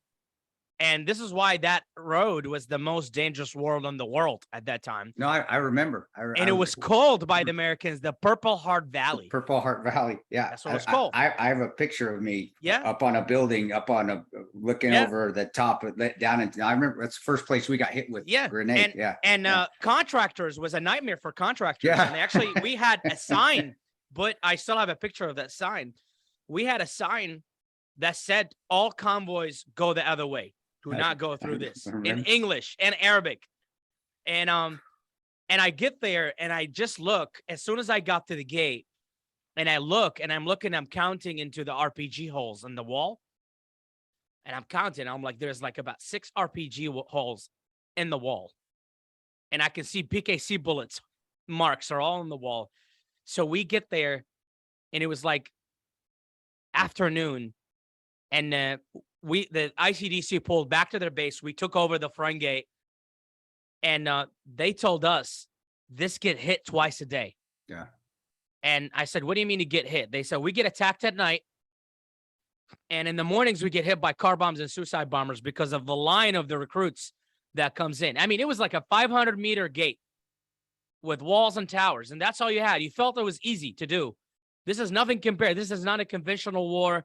Sure. So we held the gate, and it was around 7:30 at night. They attacked the gate with personnel. They had about maybe 8 PKCs. Okay. And we had one metal gate. Everything is a concrete barrier, like about 10 feet tall concrete barriers. And they really made us feel, Chris, that they are trying to break in. We literally slept behind the gate. It's where we all slept. Sure. So if they break the gate, we're taking this fight to the barracks. Yeah. So half of us slept, half of us were on shift, and we trained to actually put our gear and get it out. And when we saw that first attack, I told my soldiers at the time, I was a platoon sergeant, I said, don't even worry about putting your uniform on. I don't care if you come out of here in underwear. Yeah. Put your body armor on and get out, because I was like, I feel the pressure. 8 Sure. PKCs being shot at you. I mean, one PKC is not a joke. When you have 8 of them open on you, I mean, literally what I did, I lay down behind a concrete barrier and I just watched all these bullets fly. Like if you put your head up, you're pretty much getting smashed. Yeah. And their mission was hit and run. And that's what they did in Iraq. Hit and run. And their job actually was to keep us up, to disturb us, because the big hit comes in the morning around 6:30, 7 o'clock when the line is big outside. That's when they hit you with a car bomb or a suicide bomber.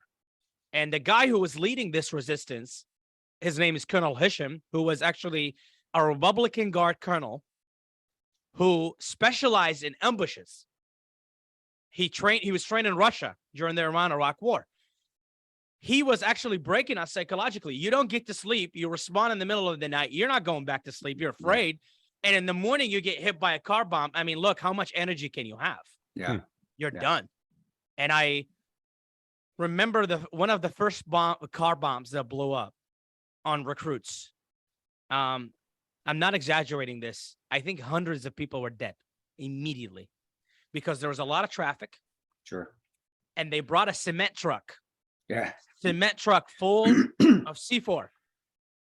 And it stopped in the middle of the traffic in front of the gate while the line of soldiers, the line of new recruits who were just applying to the Iraqi military, and blew up.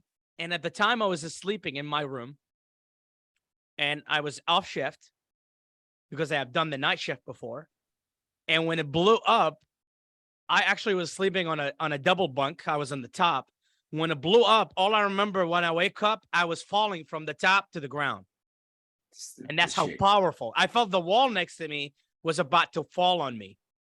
Wow. I swear it felt like an atomic bomb just went off. And I was like, this is not a car bomb. This got to be something. Yeah. Huge. And I just got out and all I see is smoke. And I hear people screaming. And when I got out and I responded to it, I had my body armor and my shirt, my Kevlar. And at the time, I put my gun on the side because I'm trying to distinguish where my soldiers were and where are the civilians and the people that are in the cars that are dead.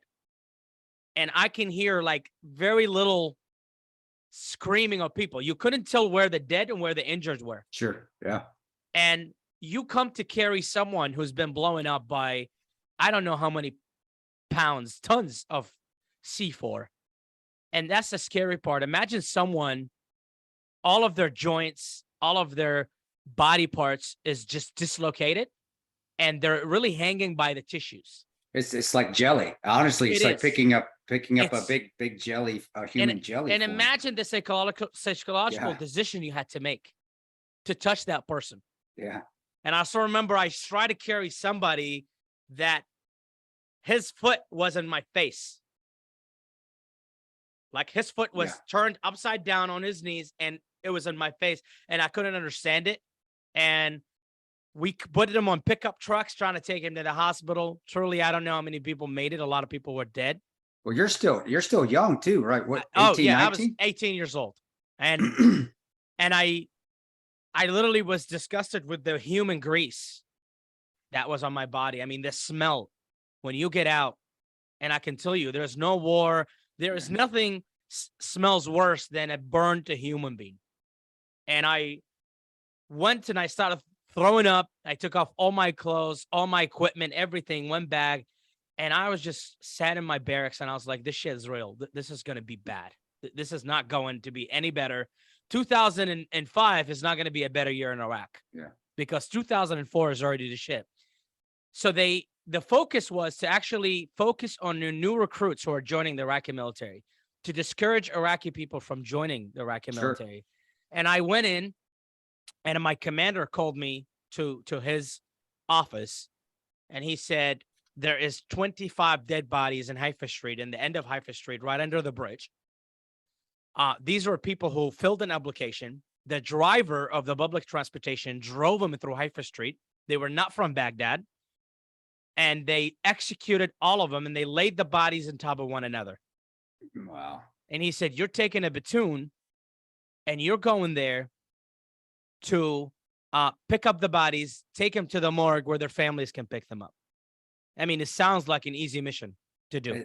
I know Haifa Street. That's not an easy, and you got to go all the way up north. Yeah, that's when wow. You know, you see it into like Wow. You know, Al-Kalani Square, then Haifa Yeah. Street starts, and that's where Purple Heart Valley is, and they put the bodies right towards the end, right by the river. So I'm looking at my lieutenant, and I said, "Hey, what do you think this shit is?" They put the bodies all the way down on the end. They almost making us feel like they know we're coming to get the Well, bodies. they're trying to draw you in, man. Draw you They're in. drawing you to So- the dead end. So my lieutenant goes, you know what? Let's just pick the bodies and get out of the other way. Don't come back Sure. the same way. I said, okay, let's do that. So we went in, and I got in to the end of the bridge, and we parked our vehicles at the high ground, and you have to go low ground, like Sure. at beach sand, get under the bridge. And there was buildings right in front of you. The one weird thing I will never forget, as soon as we got to Al-Kalani Square, there was not one human being in that That's- road. Quiet. Yeah, that's And I know what that means when they're yeah, quiet. it's a sad- yeah. And you couldn't see anybody. I was like, there's no homeless cats. There's nothing. It's just not, it's silent. So we drove, and we got there. We went down. We parked the vehicles, and we pushed all our PKCs literally towards the buildings. And we went down, and literally as we went down, we see the bodies are laid right on top of another. Young guys between the age of 22 to like 17 years old, laid on top of one another, shot in the head. And literally, as soon as I turn around to look at the vehicles to figure out how we're going to carry the bodies up the hill, the first RPG flew into one of our trucks. Yeah. And as soon as that RPG hit the truck, the amount of fire that opened from the buildings, they were all hiding behind the walls, waiting for us to take down that one hall. And the point of that ambush that day was designed by Sayed Hitcham himself, was actually to capture an Iraqi soldier in uniform, because Okay. killing recruits was not scary enough. The point was to get one of those guys in uniform so it can show the Iraqi people this is what could happen if you join. And me and my lieutenant got separated in two different groups. I went into one bridge column. He went in under another. And the fight continued for about an hour and 45 minutes. Did you have usually- any comms with any army, with any U.S. Yes. Army? Yeah, Okay. No. We have comms with our QRF. With your QRF, but no With our U.S. own. no U.S. Army support. 'Cause- No. So Okay. usually you have a QRF that's ready in the base, that's ready, and that's normal. Yep. And it's just another platoon. Yep. So immediately, once that happened, I immediately called, dismounted the QRF, which was ready to go, left the gate, Sure. which is, it takes them about maybe 10 minutes to get to me. Not even. If they're flying fast, they can Yeah. get there sooner. Yep. So I called the QRF, and in my head, this is going to go down for about 5-6 minutes, and it's going to stop once the QRF come over. And as we started pulling down, I saw my guys were getting dropped one after another. And what it was a sniper that had about 5-inch hole in an apartment building facing us. And I have a picture to this day, Chris, of it. It's a 5-inch Yeah. hole. That's big. And he had his barrel right out. And we are in the low ground. He has the high ground. So did you see the muzzle flash or did you see the barrel first? What did you Oh, see? We saw his flash because he didn't have a suppressor. Okay. He was using a Tabuk sniper rifle. Got you. Okay. And we noticed that there was a sniper, obviously on the high ground, because Sure. my guys were getting shot in the liver, not in the front, in the liver. Under There's the no armor. plates, and he was yeah. intentionally shooting them in the liver. So my buddy actually got shot in the liver, and the bullet went out from his other side. So That's when the bad. bullet went out, this was done. He didn't live for like minutes, and then Yeah. I tried to put every medical treatment in the world to stop the bleeding. It was No, it was like it's liver's a a kill PKC point. bullet. I mean, Yeah, it's yeah. literally it's a PKC bullet. That's how big it is. It's a higher caliber, and when it goes out of the body, you're done. There's no way out. And I stayed behind the barrel, and I started hearing screaming in the radio, but it was not my lieutenant. It was not the other squad that was with me. It was actually my QRF. QRF was getting hit. Screaming. And I kept asking the QRF is, are you coming in the way? Are you getting close? Are you close? We're getting pushed in because the more fire coming at us. And the last thing I heard in that radio, it was the voice of the captain who was in that QRF. And he said, I think I have 16 to 17 of my guys are been shot. I mean, total people, he has about 25 guys. Sure. And he said, I have 3 bullets in my back. And that's what he said to me. He said, I'm sorry, I am turning around. I'm going straight to the hospital. And I never heard from him again. And at that point, I knew that we were not leaving out of there. Our only hope in that fight was the American military to do something about this, if they could. So what they did, actually, they let us in. They placed another group. Any QRF coming, they know the QRF will be coming, and they placed barrels like IDs in the road. So there will be no QRF, American or Iraqi, will make it in. They'll have all the time in the world to run us out of our ammo. Yeah. And just walk us one after another. At the time, I lost communications with my lieutenant. The crew that I was with have lost about 7 to 8 guys. We had a little stairs under the bridge. So I tried to take a high ground. We were trained, if you were fighting in the low ground, try to retake the high ground so you can see what's above you. So I sent about 3 guys in a separate times to take the stairs under the bridge to go up the bridge so they can cover for us and we can pull out. The 3 guys I sent got laid down in the stairs, got killed right in it. The sniper eliminated him as soon as they got on the stairs. They had literally a sniper on it, knowing exactly we would take that move. And it was the 3 dead bodies of my soldiers. So is this on that stairs. Was this a second sniper or was Second it the sniper. same one? Okay. Second. So you have one, if you get out of the column, if you get out of your cover, you're done. And you have one, if you try to take a high ground, you're over. And the river is right behind you. So your enemy in the front, the river is behind you, and you can't take the high ground. My dream at the time is to get above the bridge. And I sat in there, and I ceased-fired.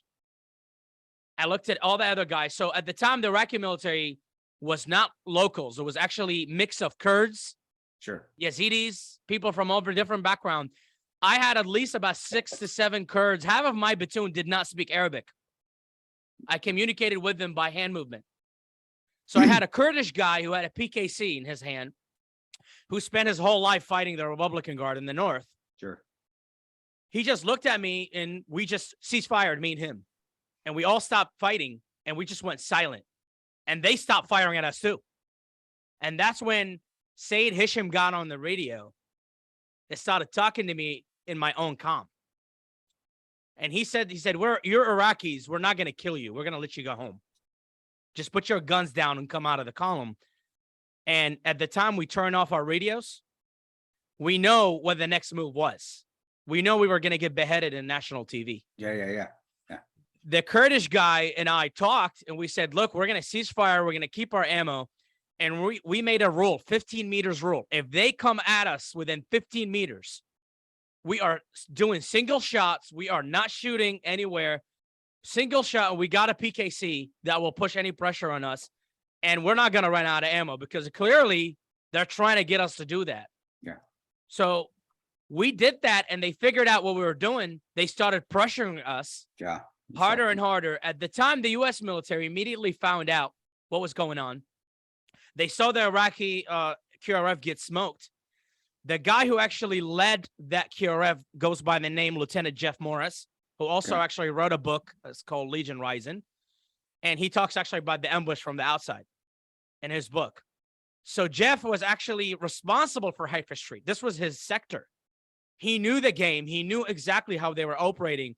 So Yeah. Jeff actually sent, and he actually filmed it. He filmed in video the whole thing. Was that Jeff? Was that first Cav? Was that the Steel was first Dragons? Cav. Yep, Yeah, he because was first they Cav. manned Little Assassin's Gate, right? Yep, Right yep, out there. Yeah, that's him. I know those guys. Yeah. So actually, Jeff sent 2 Bradleys to the front of the line where they were all setting their ambush to prevent any KRF, and they pretended to trying to break in, while 2 other Bradleys turned around and went from the other side. The other side. Yeah.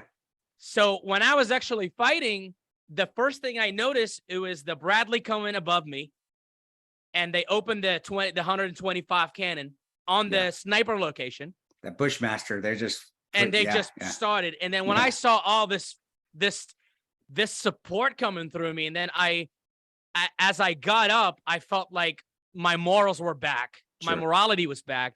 I got out of it, started shooting, started closing at them, and I felt a rocket went right literally by my head and hit the building. And I literally knew, and I was like, did some like Navy SEAL come out of the river and shot somebody? Like, where did this shit come from? And here's what it was. It was an Apache. Oh, no shit. Yeah, Hellfire. That was actually miles away. But these idiots didn't know that Apache had the technology to see you from further distance. And they shot a rocket. So the rocket came by my head, like it flew up over me. And I was like, did any of my soldiers have an RPG they didn't tell me about this whole time? Like, what's going on? And I turn around, and then immediately you see the RPG with its tail up on the middle of the river coming behind you. And that's truly when they all ran away. And I immediately stopped. I was shot to the left knee. I had a grenade shrapnel to the left knee. I had a shrapnel hit me to my right eye on my eyebrows. And then I just looked, and I was like, how many guys did we lose? Like in my head, I was like, lost maybe 6, 7 guys. And I start counting. These are only the guys that I lost. I don't know where my lieutenant is. So I go to try to find where my lieutenant is.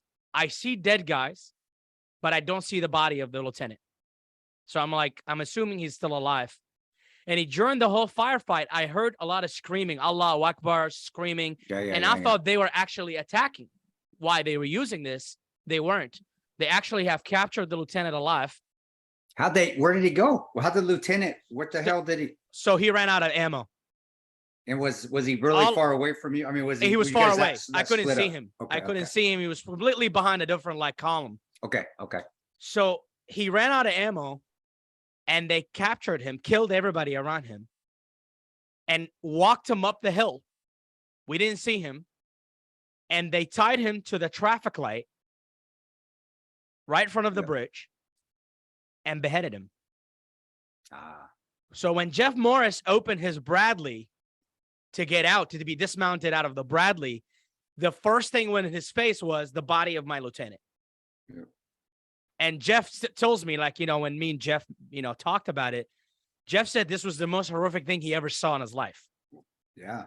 It's a body, no head, in uniform, tied up to a traffic light. And it's fresh. It's fresh. I don't mean to be disrespectful, but it's fresh, man. It's a fresh, and it's Jeff was completely like traumatized by it. And they got out, they saw this, and they went down, they saw us, and we were all injured. Not one of my guys were actually completely fine. Everybody was injured and shot somewhere. I counted at the time, and I realized there was only 9 of us still alive.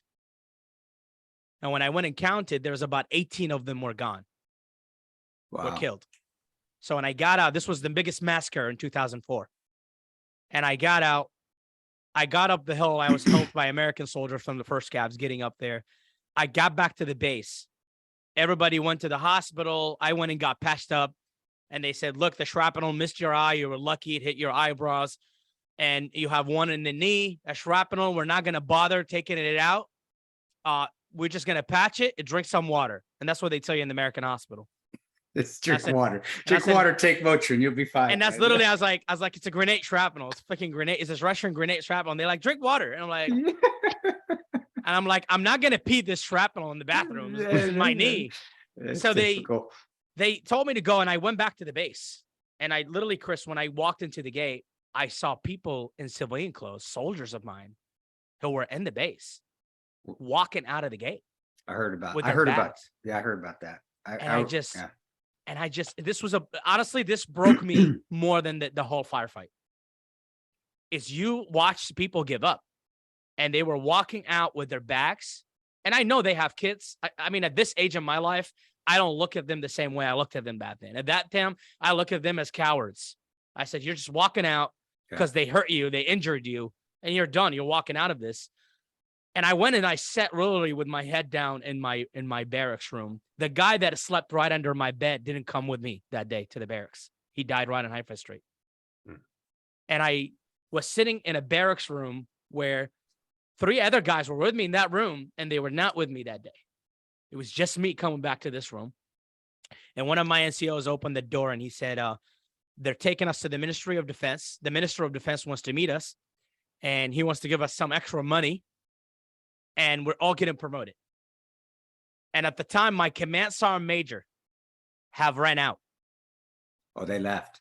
They left. My command sergeant major literally heard what I was going through, saw the QRF getting smashed, and didn't want to be sent next, so he left. Yeah. So I came in, half of the unit is gone. I'm sitting down, and I'm thinking in my head, literally, Chris, I'm like, if I go home right now, what would I do? If I go back to my neighborhood, some back party member is going to come over and beat my ass, or it's going to behead me, or it's going to do something to me, or I'm going to sit here and they're going to injure the shit out of me. They're going to kill me eventually. I'm going to eventually get captured. And here I thought 2005 was going to be a great year, but I was in 2004 and I'm already giving up. I'm already done. So I was like, I'm just going to deal with it day by day. And I got on the car in the convoy and I went to the Ministry of Defense, and the Minister of Defense promoted me to a command sergeant major. So I went from a platoon sergeant to a command sergeant major in about an hour. I got my rank. My paycheck jumped in immediately. Sure. And he gave us like 50,000 Iraqi dinars at the time, was equal like nothing, $100 basically. We basically donated that to the people that died. And I went back to my unit. So I had to have a unit, not even a battalion. It was just like I have a battalion, maybe a couple companies, or if not less.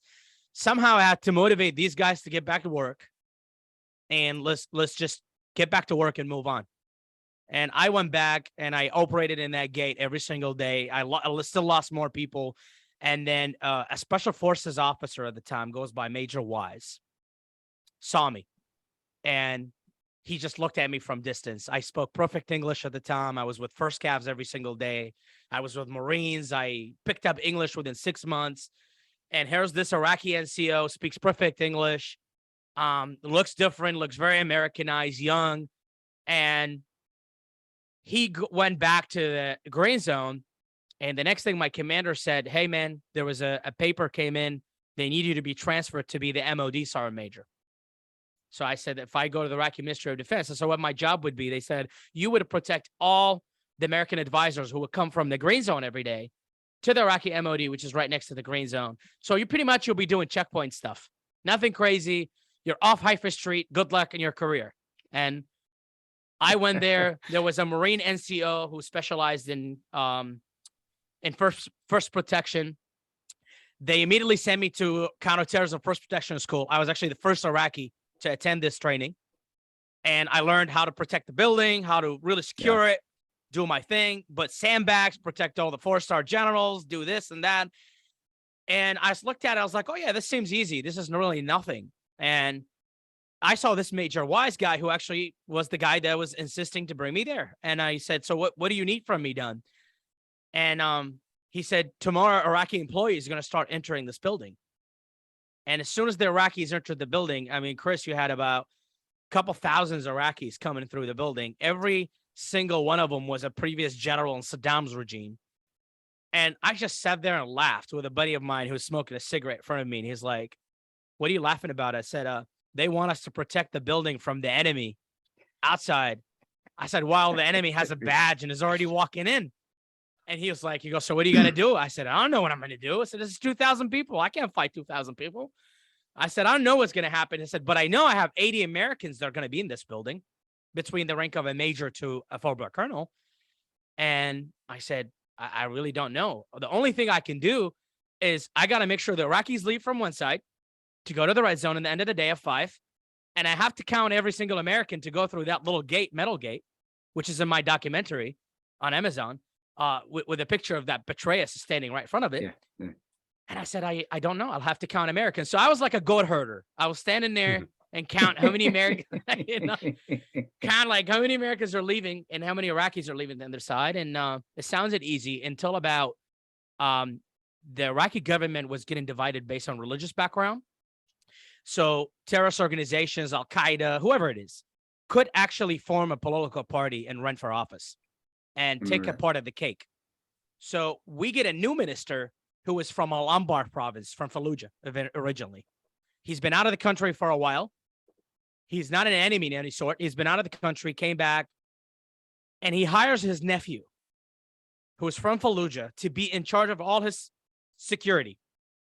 This idiot minister didn't know is the nephew is actually a member of Al-Qaeda. So what does he do? He basically bring 200 Al-Qaeda fighters from Fallujah, who's already fighting against the Marine Corps, bring him to the MOD, issue them badges. So I'm standing there, and there is something about guys you've been fighting for about a year, already, a year and a half. I've been fighting this enemy. There's something about them. Once they come around you, you feel it. It's like a chemistry in your body. It's like a hormone in your brain, right? When an enemy of yours comes around, you really start feeling it. Yeah. And I sat there and I looked, and my master sergeant looked at me. He goes, look at these guys. They got dark spots in their forehead. And what it means is they pray. They're religious. They're devoted. And they got dark elbows. They look like they've been through the shit. And I was like, well, 99% of the people in that province are fighting against the Marine Corps. So, I mean, who the hell is these guys? They're all military age. They look different. And their eyes can't lie to you because the way they look at you. Yeah. And the way they are, and I still standing in a balcony, I still remember an American full-blood colonel is walking with a 9mm in his leg, wearing a half-ass body armor, pretty much, walking through. And I'm not looking at the colonel. I'm looking at them the way they're looking at him. It's their first time seeing someone that high of a rank walking by himself. These guys were used to fighting like 15 Marines at a time. And now they're looking at one colonel walking by, look like a fifth grader going to school. 9mm in his leg. And the way they look at him, and I was like, fuck, these are enemy combatant. These are not. They want to rip his head off. I remember I remember. And trust me, they immediately put a plan to kidnap an American officer from the building. At the time, I was brought to that building for that reason, to actually communicate with the American advisors, make sure they're safe. So I talked to this intelligent officer who was sent to work with me, goes by the name Jason Failer, who's from Oregon. And Jason was a blue eyes, American white guy, was with me about a month working with me, and we're talking every single day in English. The fact I didn't know this guy actually spoke fluent Arabic. He was married to an Egyptian, and he went to the University of Cairo in Egypt. And he was an intelligence officer, and he was sent to work with me, but he was not allowed to tell me he spoke my language. He was trying to listen every single word I say in Arabic. So I went through like a testing for a month, pretty much. And then within a month, I was talking and arguing with him, and I said, so what's your plan when these guys corner you in a small Iraqi bathroom? How are you going to get out? And they said, oh, well, our plan, we're going to get helicopters to come to the top of the building. And I'm like, yeah, good luck. Like you'll be dead on the stairs before you even get in. And I was talking to him, and then immediately this guy spoke Arabic to me. We were like arguing, and then he said something in a fluent, no accent Arabic. I was like, fuck. So I said, you're an Arab, bro? Is he fucking white? And he's like, look, man, I'm an intelligence officer. This is what I'm doing. I'm only utilizing you. And we really need to make sure we protect these guys, because these guys are the guys that are going to build the infrastructure of the Iraqi military. There will be no Iraqi military if these advisors who are responsible of the medical field, communications, operations. All of these guys have to brief General Casey or Dempsey at the time every single morning about the situation of the Iraqi military. So this was a crucial, but America was not used to operate with Al-Qaeda being in the same room. This is new. This is weird. And I looked at them and I said, look, I'll count your guys every day. They said, on top of that, we're going to have to leave people through the night, about 5 or 6 guys, their job to see everything that goes around the Iraqi military at night and report it from the Iraqi operation to the U.S. command ship in Iraq in the morning. So how many Iraqi soldiers you lost and all Iraqi units, how many trucks has been burned, how many commanders been killed or ran away, or these guys were just briefed the U.S. general in the morning about what's happening. And these guys who came from Al-Anbar with the minister, who was a member of Al-Qaeda, started walking my building.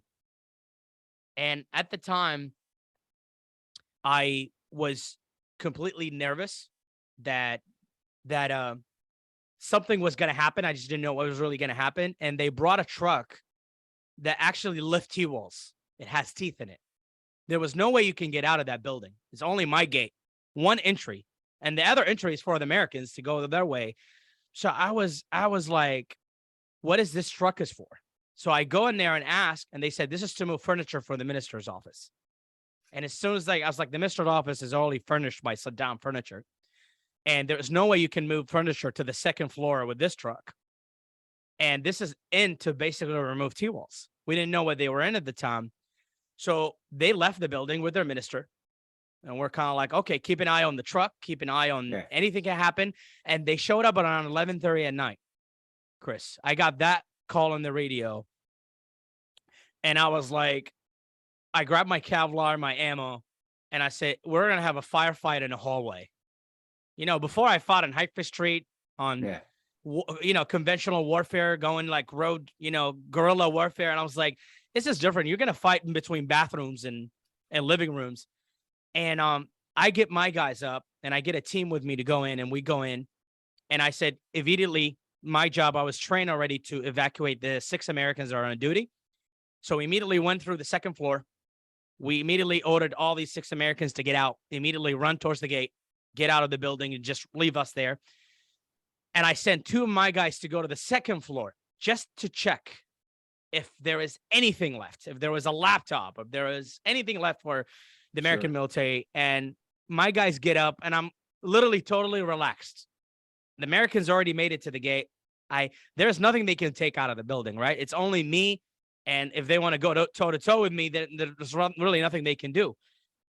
And the radio call came through and he said, there was an American advisor in the second floor has been sitting here who was supposed to leave at 4 p.m.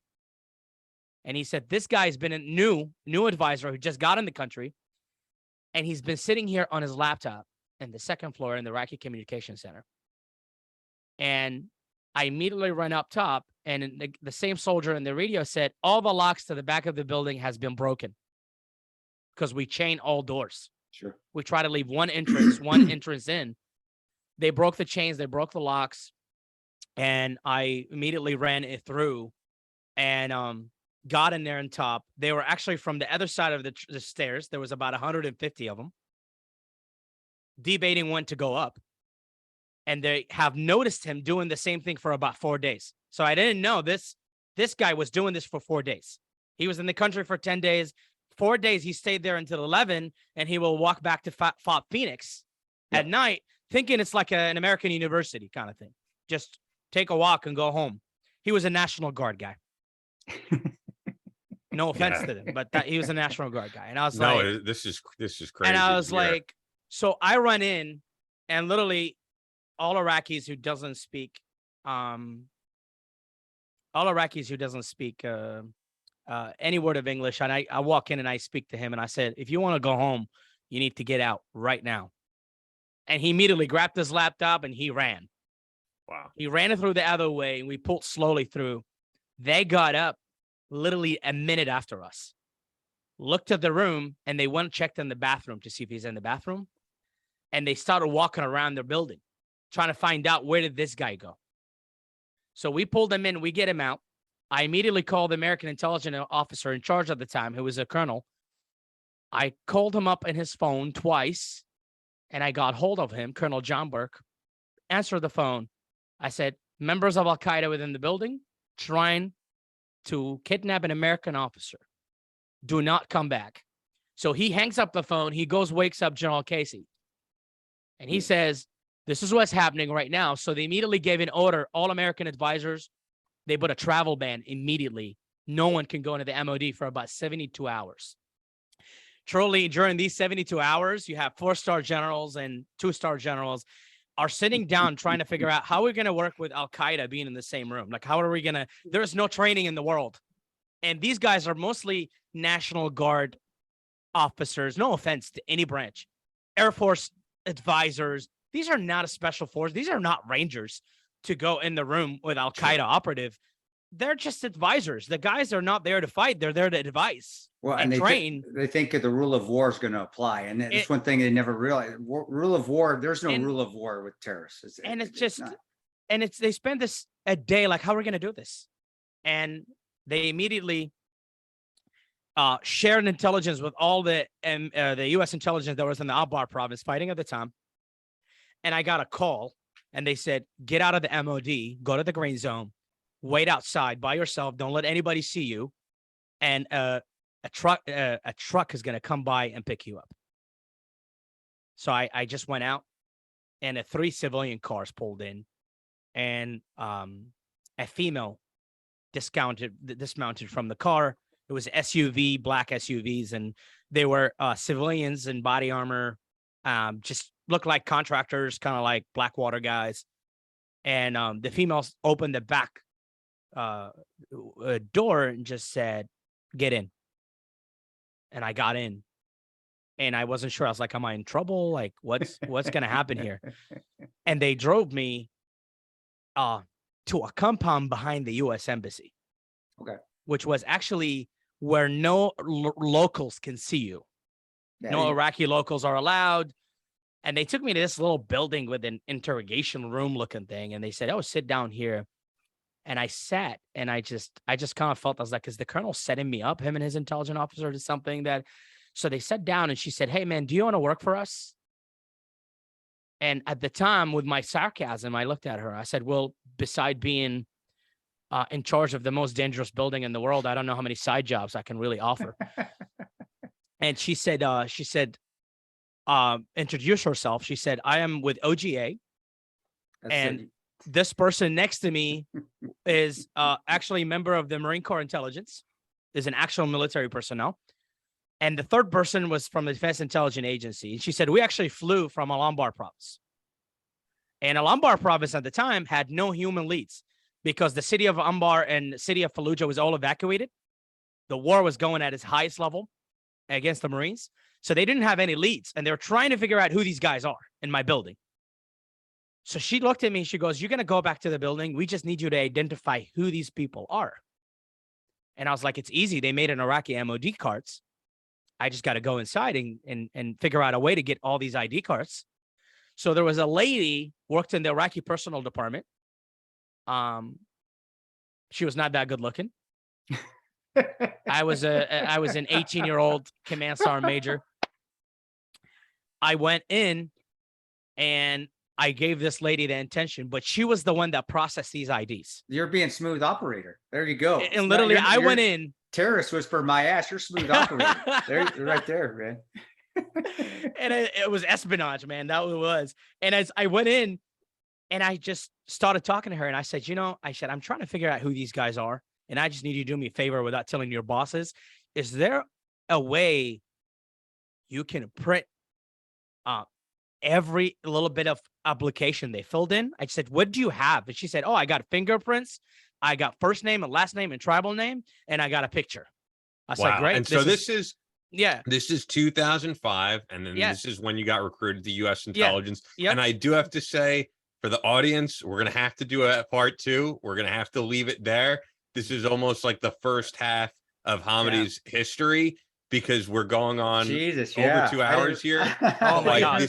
This is a great, No, this is a great episode, and this is why I mean, truly, we love doing this show. These are stories you're not going to hear anywhere else other than like on your podcasts and the other shows you've been on.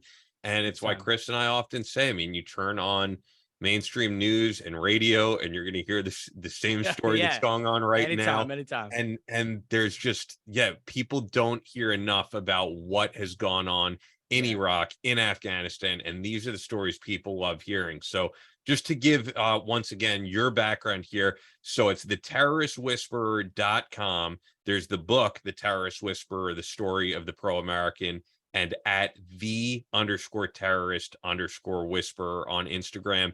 And we definitely have to do a part 2. I can tell we're only halfway through the story here, but we would be going like 4 hours to cover all of this. I know. But this has been excellent. This has been excellent. You're talking to somebody who didn't have a deployment for 12 months. I was there for 5 years. So as shorter as try to cut this, it's kind of like you're talking about 5 years of your life. Well, and that's where the story we'll get more of those, because actually I want to know what happened to those fucking dirt bags. And it's funny when you started to talk about the OGA, I was like, yep, he's going to the villa, man. He's heading back. And I remember Haifa Street being, I was there with Blackwater 04 and 05. And I remember Haifa Street, and we'd go around to Wild Street, but then they started to figure that out. So they'd hit Wild Street, and it was like, then you go through the train station. It's like, well, fuck, they're figuring that.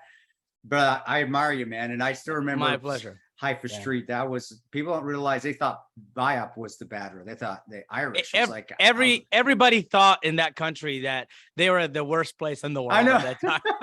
It is true.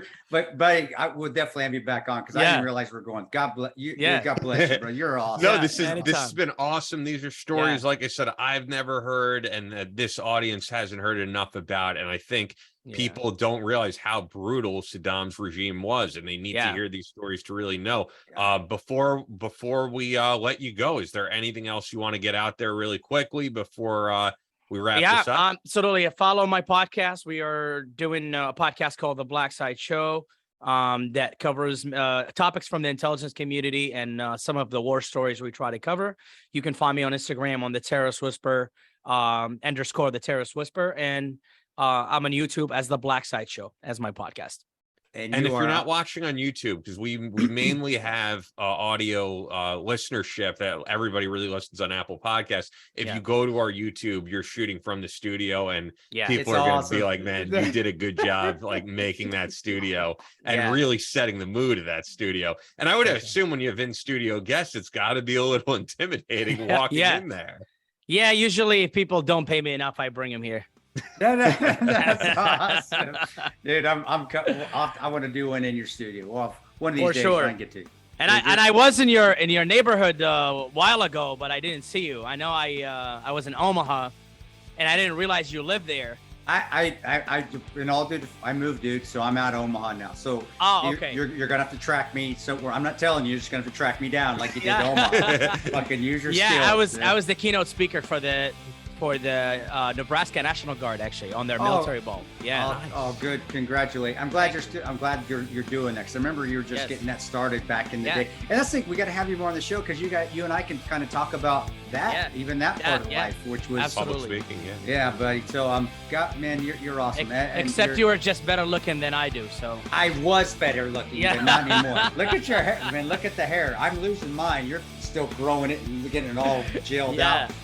You need some Tonto's hair paste. Tonto hair paste. I'm giving you some hair paste, dude. But we'll get you back on, buddy. Anytime. And you stay safe, all right, my friend? You guys too. You stay safe. Have a good one, guys. All right, bro. That's all for this episode of the Battleline podcast.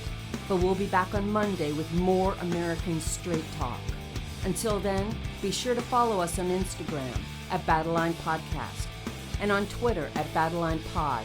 To sign up for future Battleline tactical courses, go to www.christantoparanto.net. Believe in yourself, face all challenges head on, and as always, never quit.